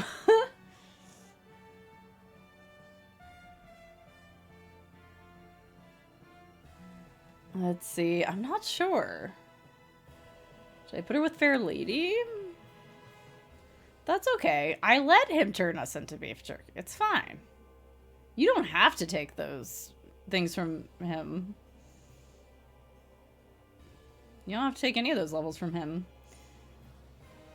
Also, once you figure out your beef jerky and if you really fucking hate it and don't want to go for that ending, you can just save a bunch of souls and pay to have the thing removed and then Yuri'll kind of fuck off. Yeah. Okay, Henri's tricky because I really, really like Henri. I think she's a good character.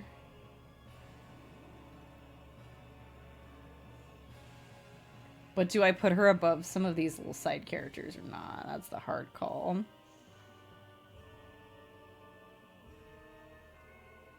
I think I'm okay with putting her with Fair Lady. I think that's alright. That's about where she's at for me. Like, I have a lot of sympathy for her and for Horace. Well, them, because it does depend. But in my brain, in my mind, even though every time I've played, I have played with a lady-coded avatar. So Henri's a dude, right? Like, every time. And yet I still think of Henri with her, like, fucking lady voice actor.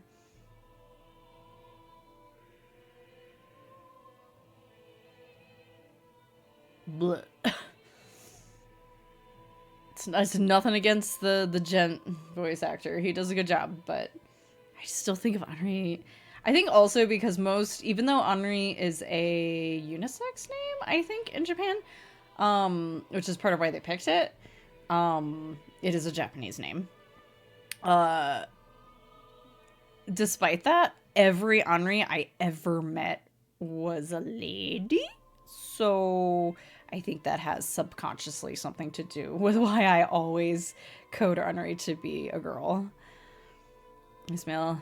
Yeah, right? So, like, yeah, you wouldn't know. You wouldn't know unless you watch somebody else's playthrough or if you actually switched up, you know? Which a lot of us don't. I will say this. The one game, this is completely off topic. The one game I ever did my first run in as not a lady character, weirdly enough, was Fallout New Vegas, of all things. But I based the character on like a roleplay character I had, so that was why I picked him. So I thought he would suit the setting. Okay, who's next after Henri? Grey Rat! Grey Rat. Oh gosh, do we put Grey Rat in A or S? Fuck. Where do we put Grey Rat? Where do we put Grey Rat? Where he go? Here? Yeah, New Vegas is great. Do he go here? Or do he go up?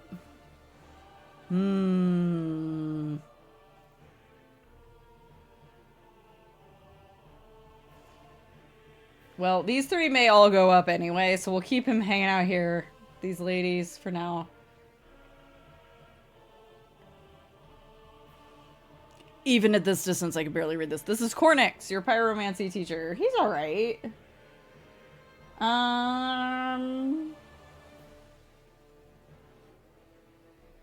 Like, he can hang out with Yol. That works. Filianor. I was I almost was really mean and just put her in F. It's not her fault. She's just completely disinteresting. Path of Exiles are in.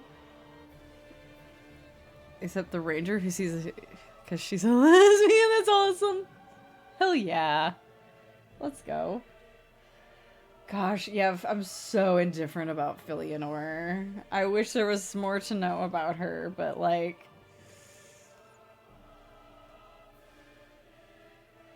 There you go, Filianor. You can be above Titchy Glen, but you're gonna be below the Crestfallen Merchant. I'm sorry. You're basically a corpse that, like, is alive for 2 seconds. I like Cornix. I guess he's not as interesting as some of the others. That's true. You know me, I'm such a sucker for the pyromancy. Thinking about it. Actually, I thought about putting him originally, like, bottom of B. Then I was like, maybe he should go... Yeah, I don't know if I can go any lower for... My lovely pyromancer. But then again, then I'm looking at, like, Rhea and stuff. I'm like, oh, maybe.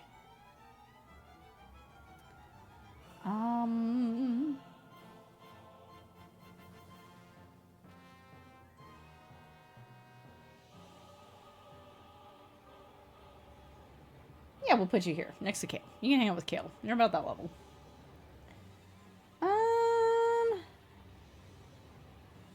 Oh, Filianor. I like how, like, nobody had anything to say about Filianor. It's just like, that's a... You consider that an NPC? Okay.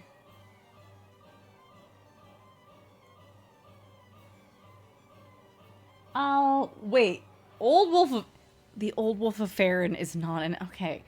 Yes, you get a covenant from it, but that's not an NPC. That's not an NPC. This is even less of an NPC than Filianor. Filianor arguably is technically doing something. The fuck?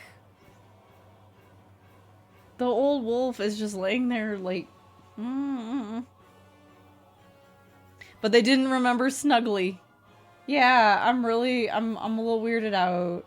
Like, I'm willing to leave Filianor up there because... But this is not an NPC. This amounts to a statue that you pray to, you know? Gonna just put this down with Dinah and Tilo. There is nothing to know unless you want to place the persona of Sif upon it. Like... Wolf is going to be the second phase, the Abyss. I mean, that makes sense. That they probably wanted to have a Sif shout out. It's, you know, I'm not shocked. But, you know. Alright. Unbreakable patches. Let's go. Let's get him up here. Yeah, exactly. It bleeds. Clearly it's an NPC. Definitely not a glorified statue. Unbreakable patches. I like him better than Patches the Hyena. Where do I put you, though? I'm too sweet on these guys. It's gonna be hard for me.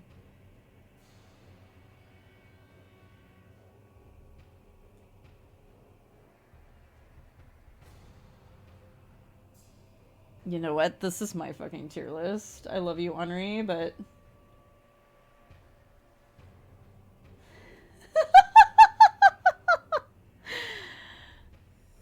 I approve that name is false.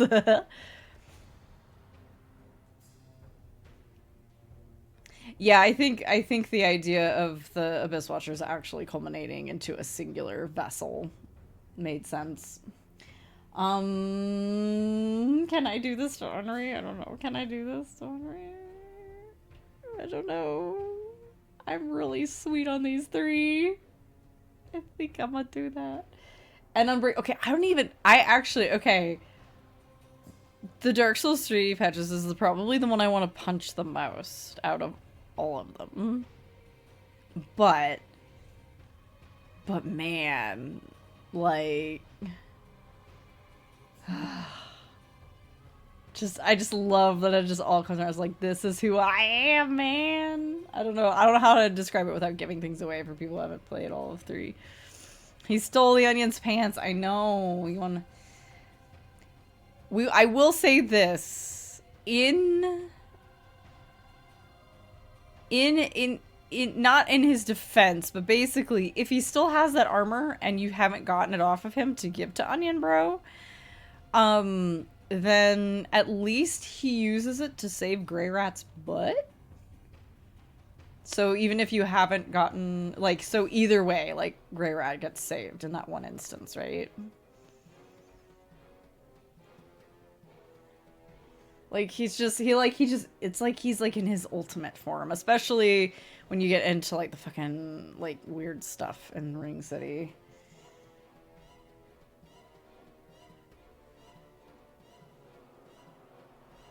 Which I just realized I should double check something.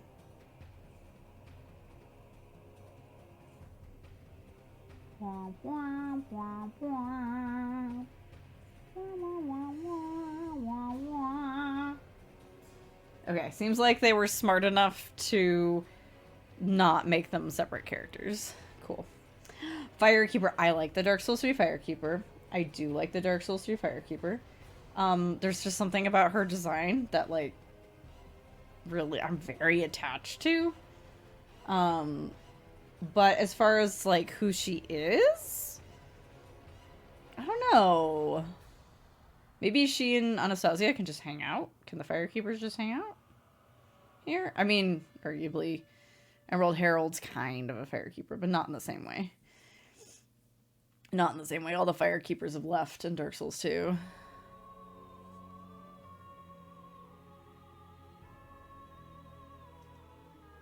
But then maybe I want to do this. Move Rosabeth over here and have her and Ziegland kind of bookend them. Yeah, Patches doesn't like it if you kill his buddy, who he's not going to let on that he fucking saved. He's a softie, deep down, for a few people. And Grey Rat's a good person to be soft for in your heart. Painting woman. Okay, I mean, indifferent, but very cool that she can paint things into existence and might be Priscilla's daughter. Had a rat bastard museum build. Respects the thief game. Yep. Dang. He started in the Armored Core. I didn't know. I don't think I knew that he started over there.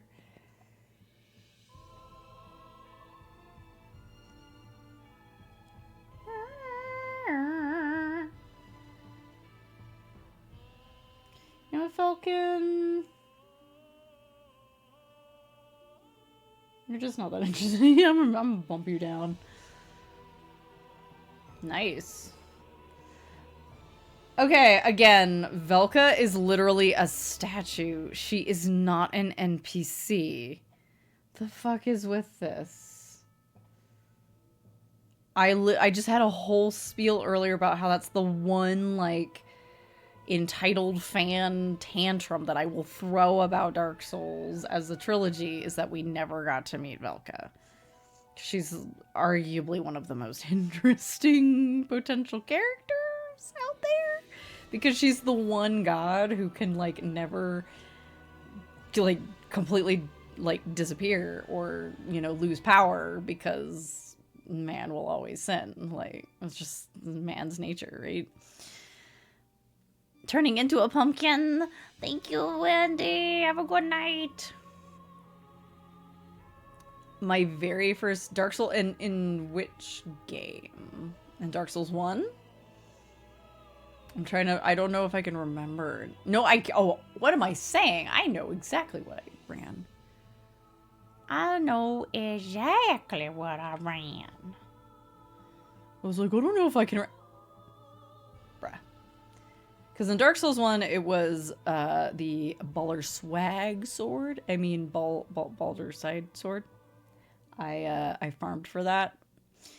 And it may not have a fancy moveset, but it is a great fucking dex weapon. So I mained VSS and yeah, I had it right the first time.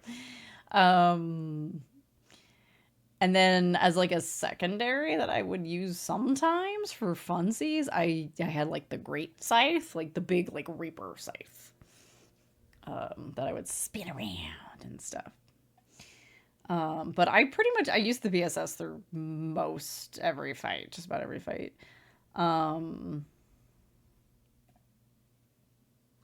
Hello? You claim to be playing the Firelink music.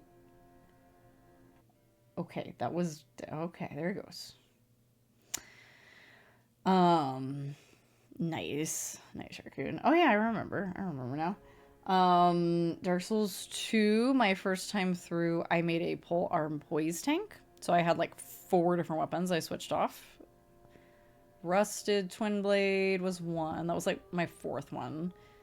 Great Lance was 3rd. And then my first 2 are the ones that I actually have a harder time remembering what I ran. I ran some kind of halberd initially. But yeah, essentially I made a pole arm poise tank. Like, I had so much poise and could use such heavy stuff that those giant armored dudes at like the Dragon Shrine, if they hit me, it was like a mosquito bite. It was nothing. It was great. And then in 3, my first time through, I used the Abyss Watcher's sword once I got it. I started out with Lucatiel's sword because I didn't know what I went deprived on my first run and I didn't know what I wanted to do. So I was just using everything I found laying on the ground. So I used Lucatiel's sword until I could get the Abyss Watcher's one. Yeah. Yeah, I went deprived the first time. And that was back when the armor debuff thing was still real. That was back before they patched it out. So that was hard. Archdeacon McDonald. Wow, we're just gonna put even more statues. Yes, Archdeacon McDonald was a dude. He's not an NPC we interact with. So vanilla Dark Souls 3 had this thing where normally putting on armor increases your defense. Thumbs up. Not wearing a particular, not choosing to like not wear a helmet or not wear shoes because you're too heavy or just for whatever reason, you're fine. You're fine. They're playing favorites. Yeah. However, in Dark Souls 3, originally, until they patched it out, it had this thing where if you chose not to wear a piece of armor on part of yourself, like if you chose not to wear, like gauntlets or gloves or something, you would actually have a debuff to your defense. You would get hurt more because you weren't wearing a full set of armor. They got rid of that after a while, but yeah, when I was doing this deprived run, that was still in there. And it was hard because I was literally running around. I was like, oh boy, this guy dropped his terrible, like, raggedy pants. I'm gonna put them on. Shoes, my kingdom for a pair of shoes. All right, who's next? I'm sorry. Sorry, not sorry. Hawkwood is stinky. He stinks. He is plunge attack. Stinky.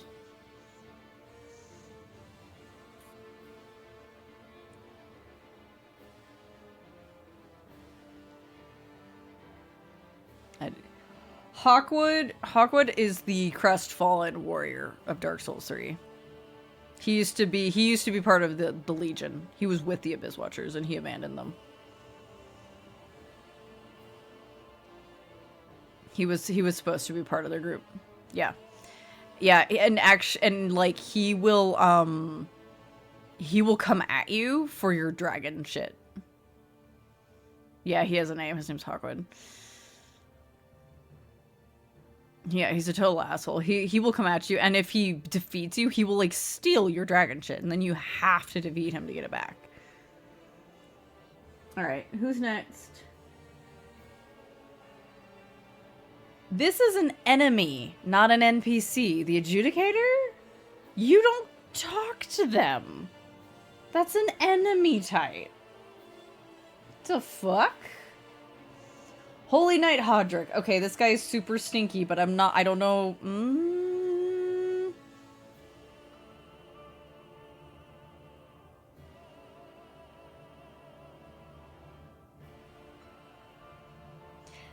Does he go top of F tier? Like, least stinky of the bunch simply because he was probably an alright dude before, you know, stuff happened?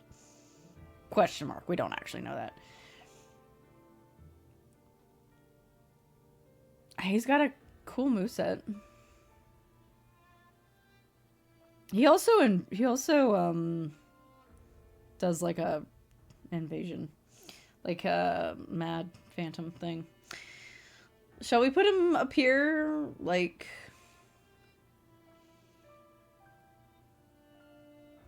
I like how Nashandra's like, hey, she's not that bad. She's evil as fuck, but she's not that bad. Wait, I just realized that they have Alsana and they have Nashandra, but they didn't put the third sister. Because you never interact. She's the only one you don't interact with outside of... Wow, that just dawned on me. I mean, she'd be here with Nashandra, let's be real. She's evil. Oh, cat just jumped off my lap. Okay, now I can stop being awkward and hurting my twisty spine. Alright. Yeah. Like, because Navland doesn't have to be that... It doesn't have to be that bad. Thank you for the unfurl. He gets to be top of F tier because, you know, he's almost just a D. Right? We're gonna have to move Lautrec down, aren't we? Anyway, Rosaria... I mean, Rosaria's just kind of there. Like, it's cool she hangs out with the grubs and all, but, like... You know, she's not stinky. She's more interesting than Filianor.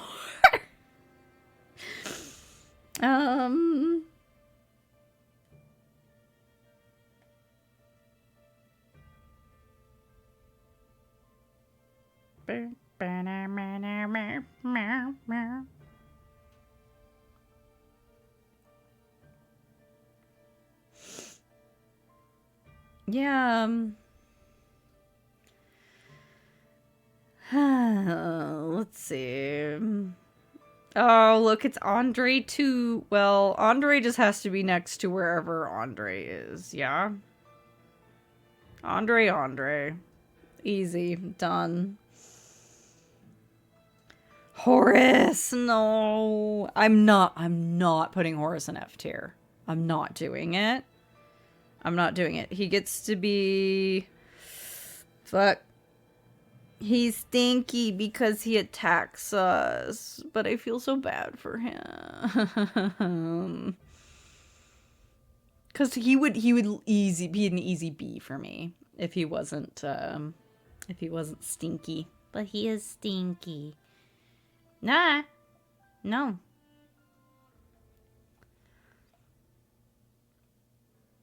And in fact, I kind of just want to put him up there, even though he's stinky. Yeah, it's like... Whatever his reasons for going hollow, it's like, it's not entirely under his control. Whether it's because he's separated from Henri and he feels like he failed his friend. Whether, in the case of them being, well, actually it doesn't matter either way. People read it the same either way. You know, if he's, you know, in love with Henri and doesn't like you becoming involved, like, yeah, He's not like a bad guy who chooses to do that. And there's some other characters who do hollow out and come at you. Yeah, I like Horace. I feel bad for him. He can come up here. He can be up here with like, I forgot I could do that. Should he hang out with Griggs? Horace can hang out with Griggs. Okay, so if we do that, if we let Stinky Horace, who attacks you, be up, then we have to move Lautrec down. Because no matter how interesting he is stinky. Or we have to move him up because he's interesting, even though he's an asshole.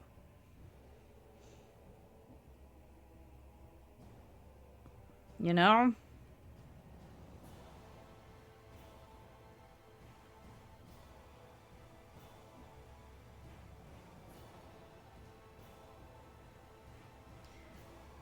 Alright, let's see. We'll come back to that. Shrine Handmaid, she's alright. I like her. She can be... I put her above Yule. Maybe... I do like her. Should I just put... Oh, should I just put these girls next to each other? Because they're essentially the same. Strowin and the Shrine Handmaiden. They're basically the same.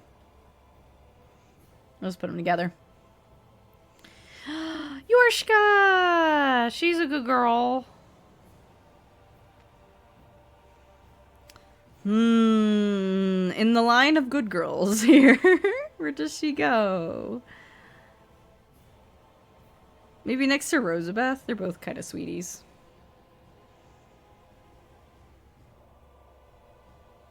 Yeah, she's cool, and she has funny, weird questions to ask you. Irina of Kareem, I have nothing against you, but you're not that interesting, but you still have some stuff going on. Let's see. You know what, Irina, you can go up here with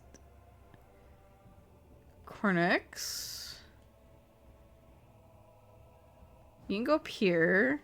I might bring Cromwell down because I'm way more like shrug about Cromwell over Oswald. But if I bring him down, he gets to be like Topacy with Moglin.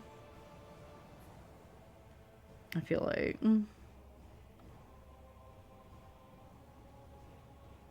I should bring Drummond down too, honestly.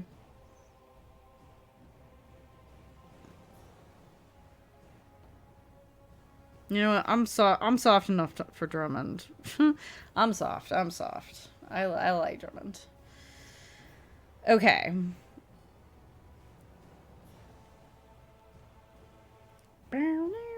Some of these bees right here feel like they should be up in A. Not gonna lie. We might move them up.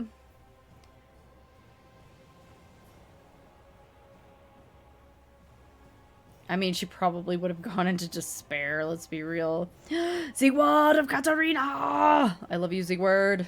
You get to go up here. You're gonna go up here with Lucatiel and Hawkeye Goff. You're going up here. Onion Bro 2.0, let's go. My very first hamster I ever had, I named Siegward. He had big bushy eyebrows. Wow. I mean, the Corvian Zeller is actually someone you talk to. And I'm gonna go out on a limb here and say that they are more interesting than, these guys. Yep.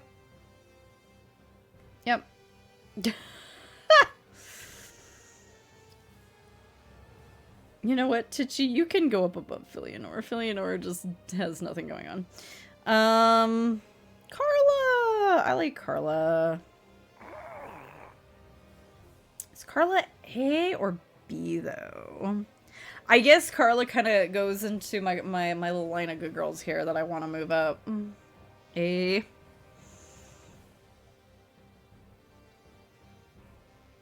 I like Carla.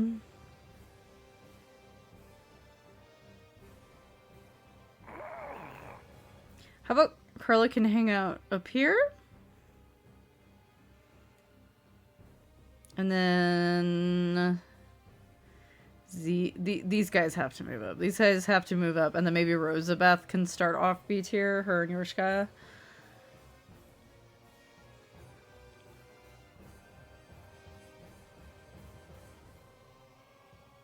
Ziegland.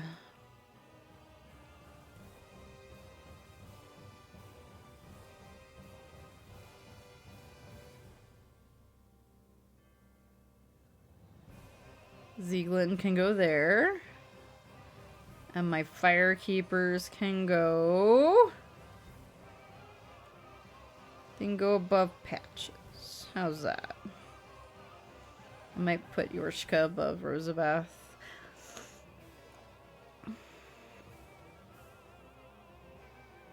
And maybe Vendrick can come down here.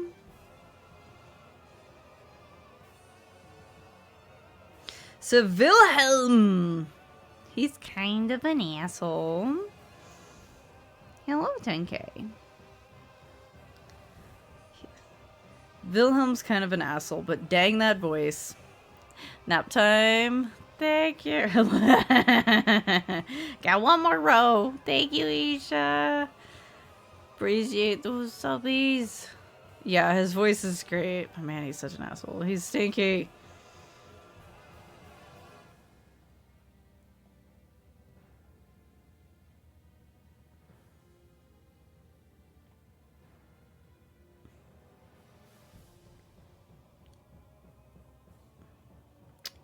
Let's see.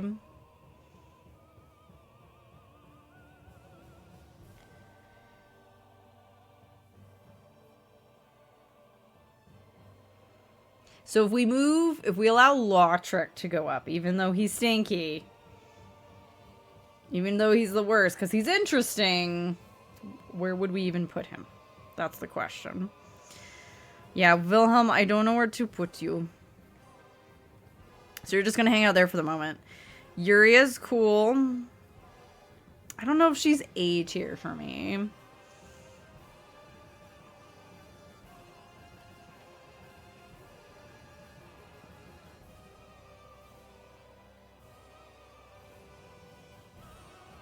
Like, she's neat, but like if I actually rank her up against other characters, I'm kind of like, oh geez, she can hang out with her buddy Yol. How's that? Add stinky tier. I mean, that is basically what D is. D is supposed to be stinky tier, but some of the characters in stinky tier, not all of them, but some of them are kind of interesting characters.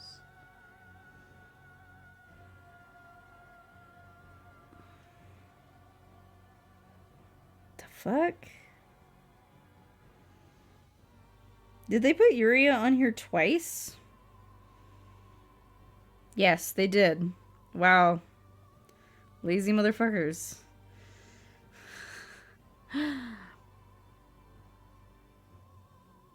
We're ranking Dark Souls NPCs.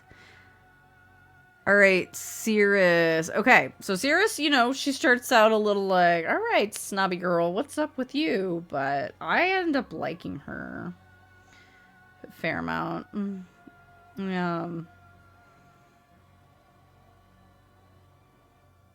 I like her. Do I want her over here, or do I want to put her...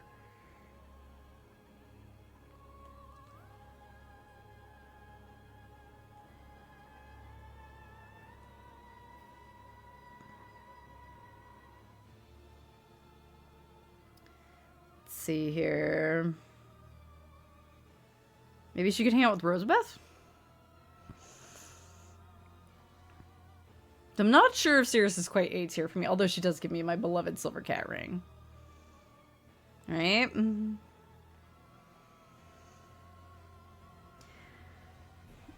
Giant of the Undead Settlement. Alright, let's go. A tier. Any questions? Like...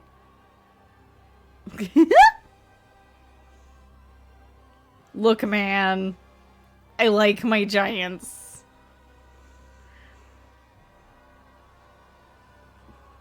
Not even kidding. Leonard.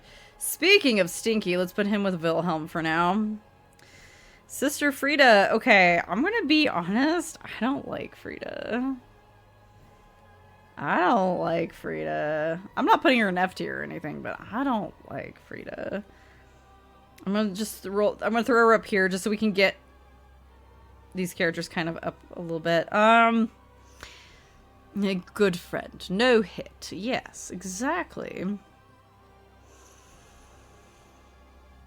I mean, she's more interesting than Filianor. These guys. Where would I put her? I just don't know if she... I don't know if she'd go above C for me. I love the way she fights, and I appreciate what she fights for. As a character, she can kind of take a hike. I just... her personality is like, whatever.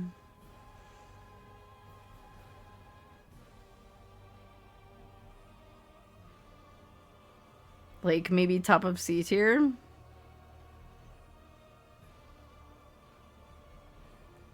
I'm willing to like Guinevere, like I'm willing to like Guinevere keep her like crown as top of C tier though. She kept like going back, but she sleeps and then dies and does absolutely nothing. I know. Like they did that instead of giving us like actual content, but you know, whatever.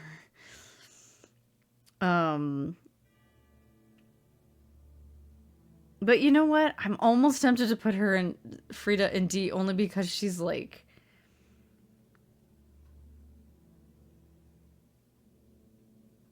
She's kind of like, I don't know. She's just, I don't like her. I don't like her. I just don't.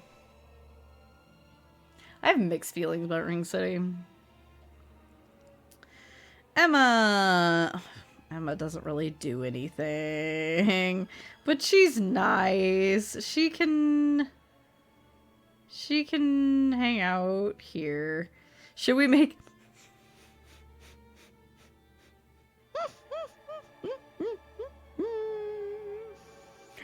an E tier that's like character who sleeps and then dies? That's Filianor. Might as well not exist.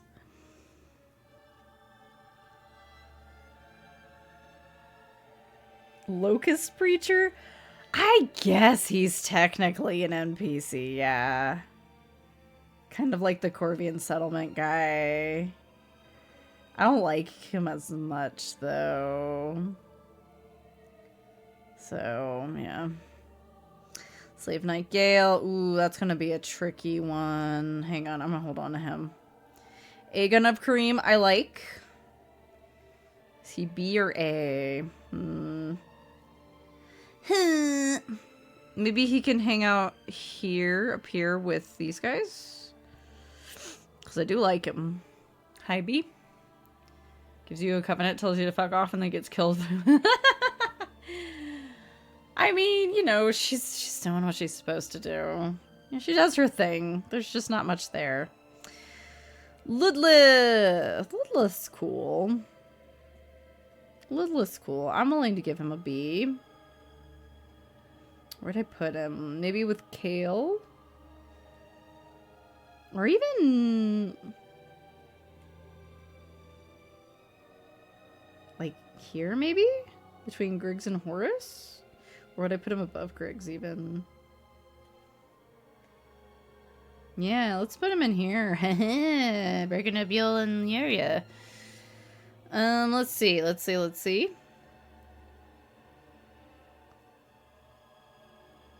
That's supposed to be Ludlith again. Wow.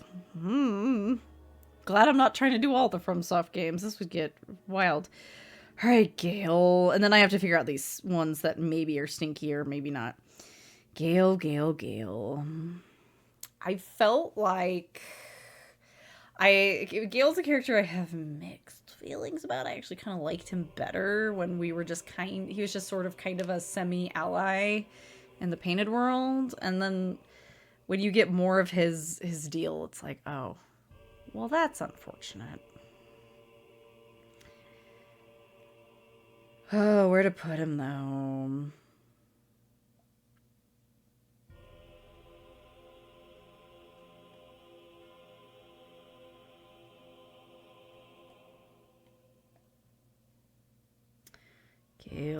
Gale, where do you go?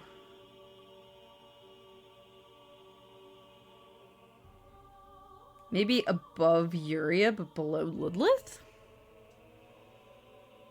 Yeah, because we're not rating him as a boss fight, because that comes way later when he's not really himself anymore. So, as a he's like he's an alright NPC.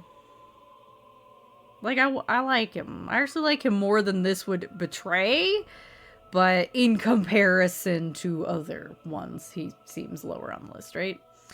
All right, so now I have to figure out these stinkies.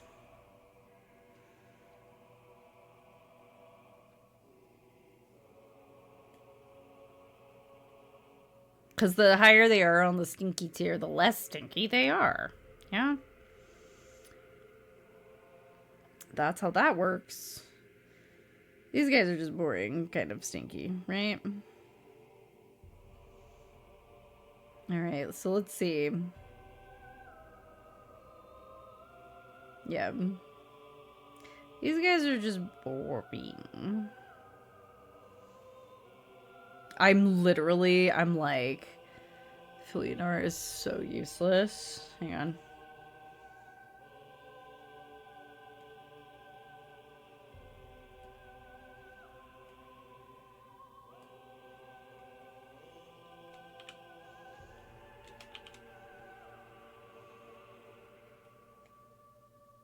Sleeps and dies. There we go. Here, we'll move that. Well, actually, well, no, that looks kind of awkward. We'll keep him. The fuck? The fuck? The fuck?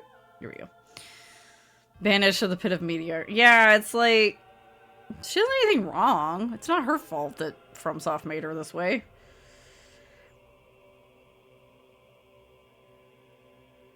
Wait. I just realized.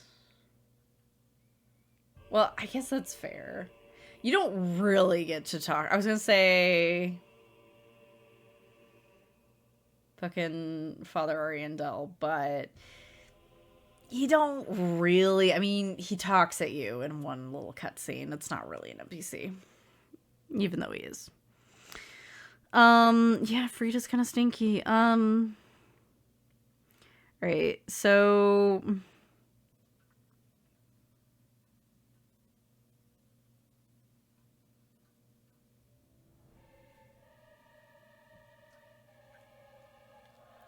okay, let's make this easier on ourselves. Let's make this easier on ourselves. What we're gonna do, we're gonna bring Horus back down here to the stinky tier. And it's gonna be like, when I label this for like the video, we'll make it clear that D is stinky tier as in they attack us, regardless of their reasons for it. Yeah? Regardless of the reasons for it. So the higher they are up on the list, so the closer to C, the more interesting they are. I don't know how else to make it work, because it's like, well, they're assholes because they attacked us, but at the same time, they're interesting characters. Because otherwise, D just becomes the boring characters, and Filianor can go up there. Emma can come down, you know? So let's see.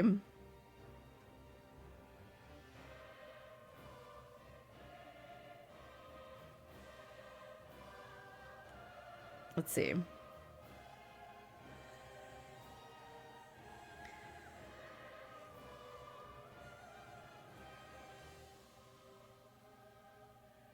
Leonard, I love that you're Bloodborne man, but you get to come down here.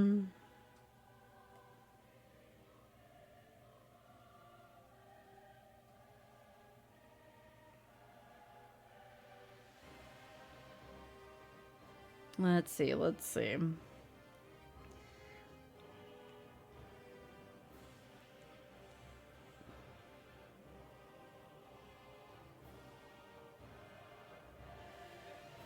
Let's see.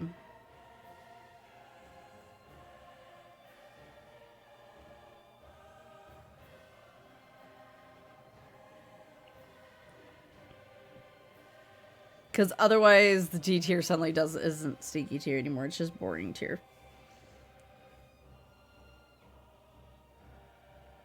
Yo, this is gonna be the hardest part. Leonard immediately because his mask is cool. That's fair. His gear is cool. You know, I like mechs. I've just never been into mech games. I've just never really played them.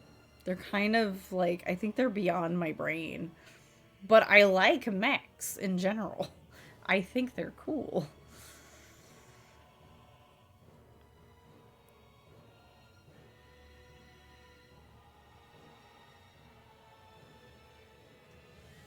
Yeah. Like, cause like I love watching everybody get like excited and start and like looking at all their like technical screens and stuff. I just know for me, I think my brain would explode. Like I'd get like almost like a something similar to choice paralysis, like where I just like wouldn't know what to do. One day.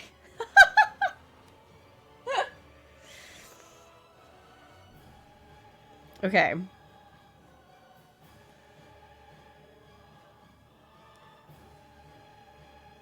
Okay.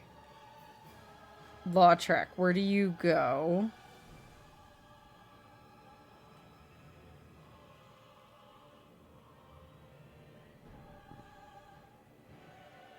Because then I kind of want to put Horace back up to where he was. Horace! Where were you? You were like... Big Riggs and Kale, right?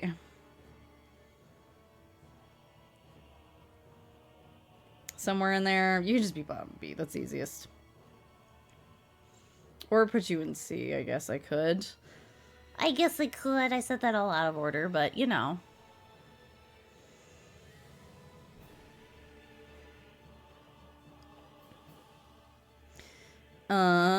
Okay.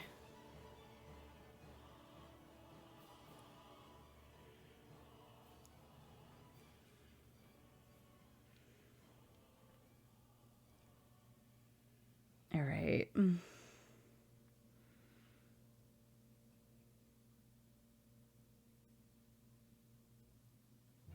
Okay.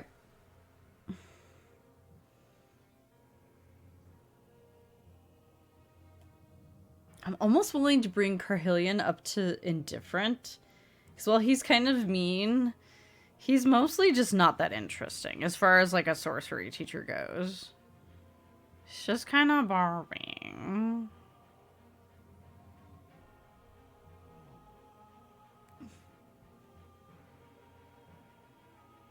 Sleeping cat just made a really loud snoring noise.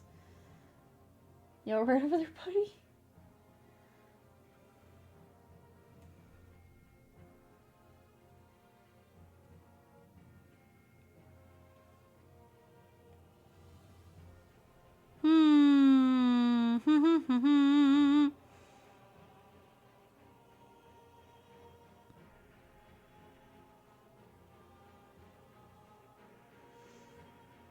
Let's see, let's see.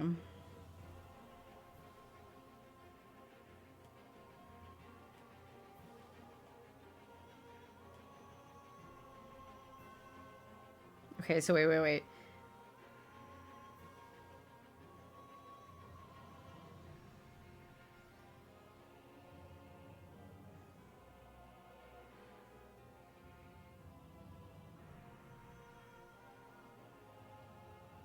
Okay. Closer to the top means they're cooler. Yeah, okay. Sir Wilhelm gets to be above Frida. Fuck her.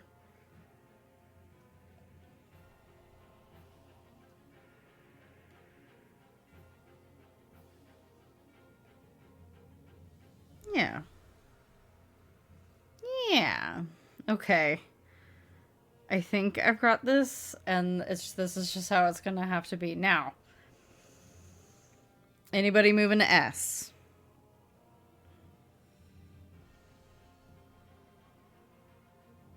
We rearranging S and A at all? I'm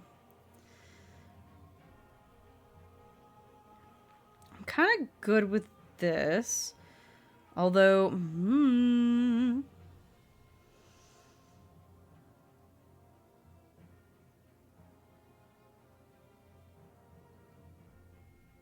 should I bring Head of Ven Girl over here to A?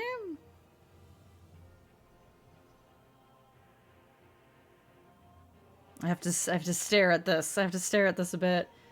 Oh my gosh, I've been peachy for half an hour. I didn't even notice. That's how much I've been focusing. Just didn't even realize, even though I was staring right at myself. Okay.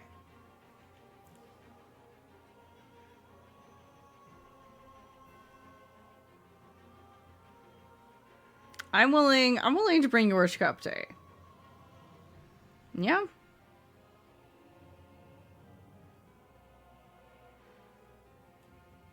I like Vendrick. Like Aegon.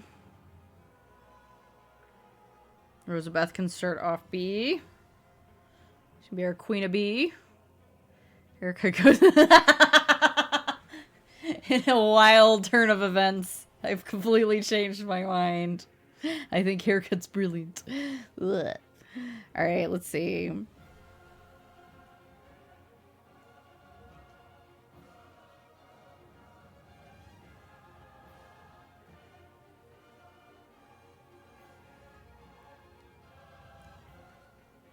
Speaking of, what is this? Okay, this is Gail's music. I was like, what? I don't listen to it very often, but it's alright. I know some people like it more than I do. Okay. I really gotta decide when anybody's moving up to S for me.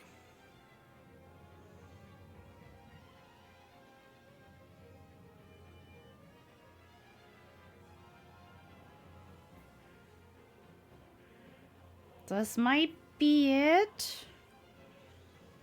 This might be it. Maybe.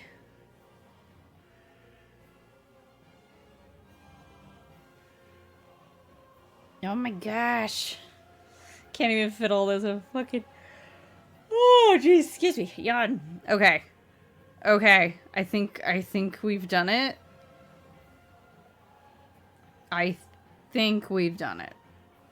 I keep staring at these guys and wondering if I want to bump them to S. Because I don't... Andre could start off A. You know, A for Andre. But...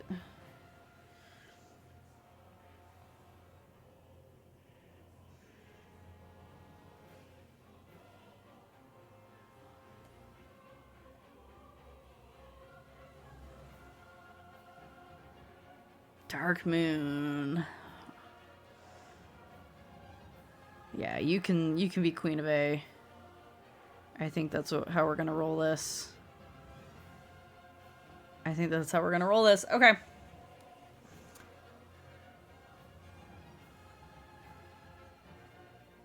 All NPCs, none of the summons, the ones that are just summons, obviously. Otherwise we'd be here for another, like, 4 to 5 hours. At least. Woo! We did it! So...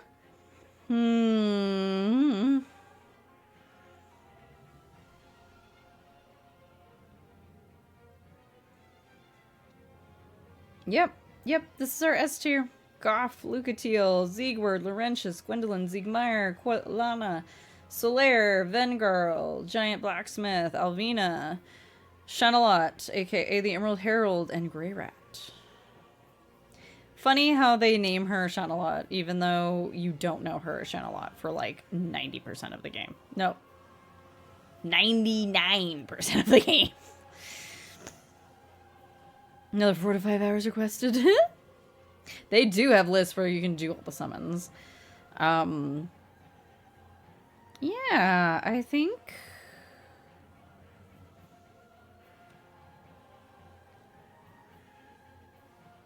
I'm trying to decide. Do I want to bring Zieglin back over here next to Carla, maybe? I might want to tweak my A a little bit here, because I keep coming back to this trio. Just I love them so much. No, we're good.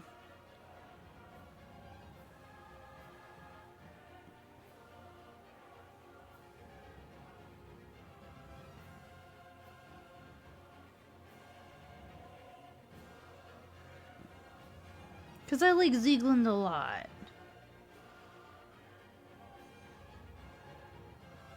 I'm just very, very partial to this trio. Okay, wait, and then Unbreakable Patches. You gonna hang out with Fair Lady, or do I bring you down next to, like, Zealand, essentially? Zealand and Carla.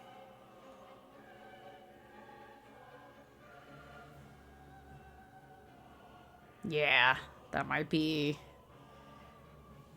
I like you a lot, dude, but man, this trio right here, I have such a soft spot for. Hunt gators for 5 hours? Yeah, we gotta do some gator hunting. Alright. Okay. Is this it? Did I do it? Did I do it? Question mark.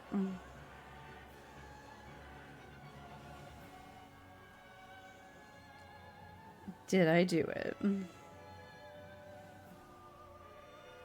I should move Rat King next to Gavlan. Because I love him so much, but also emotionals.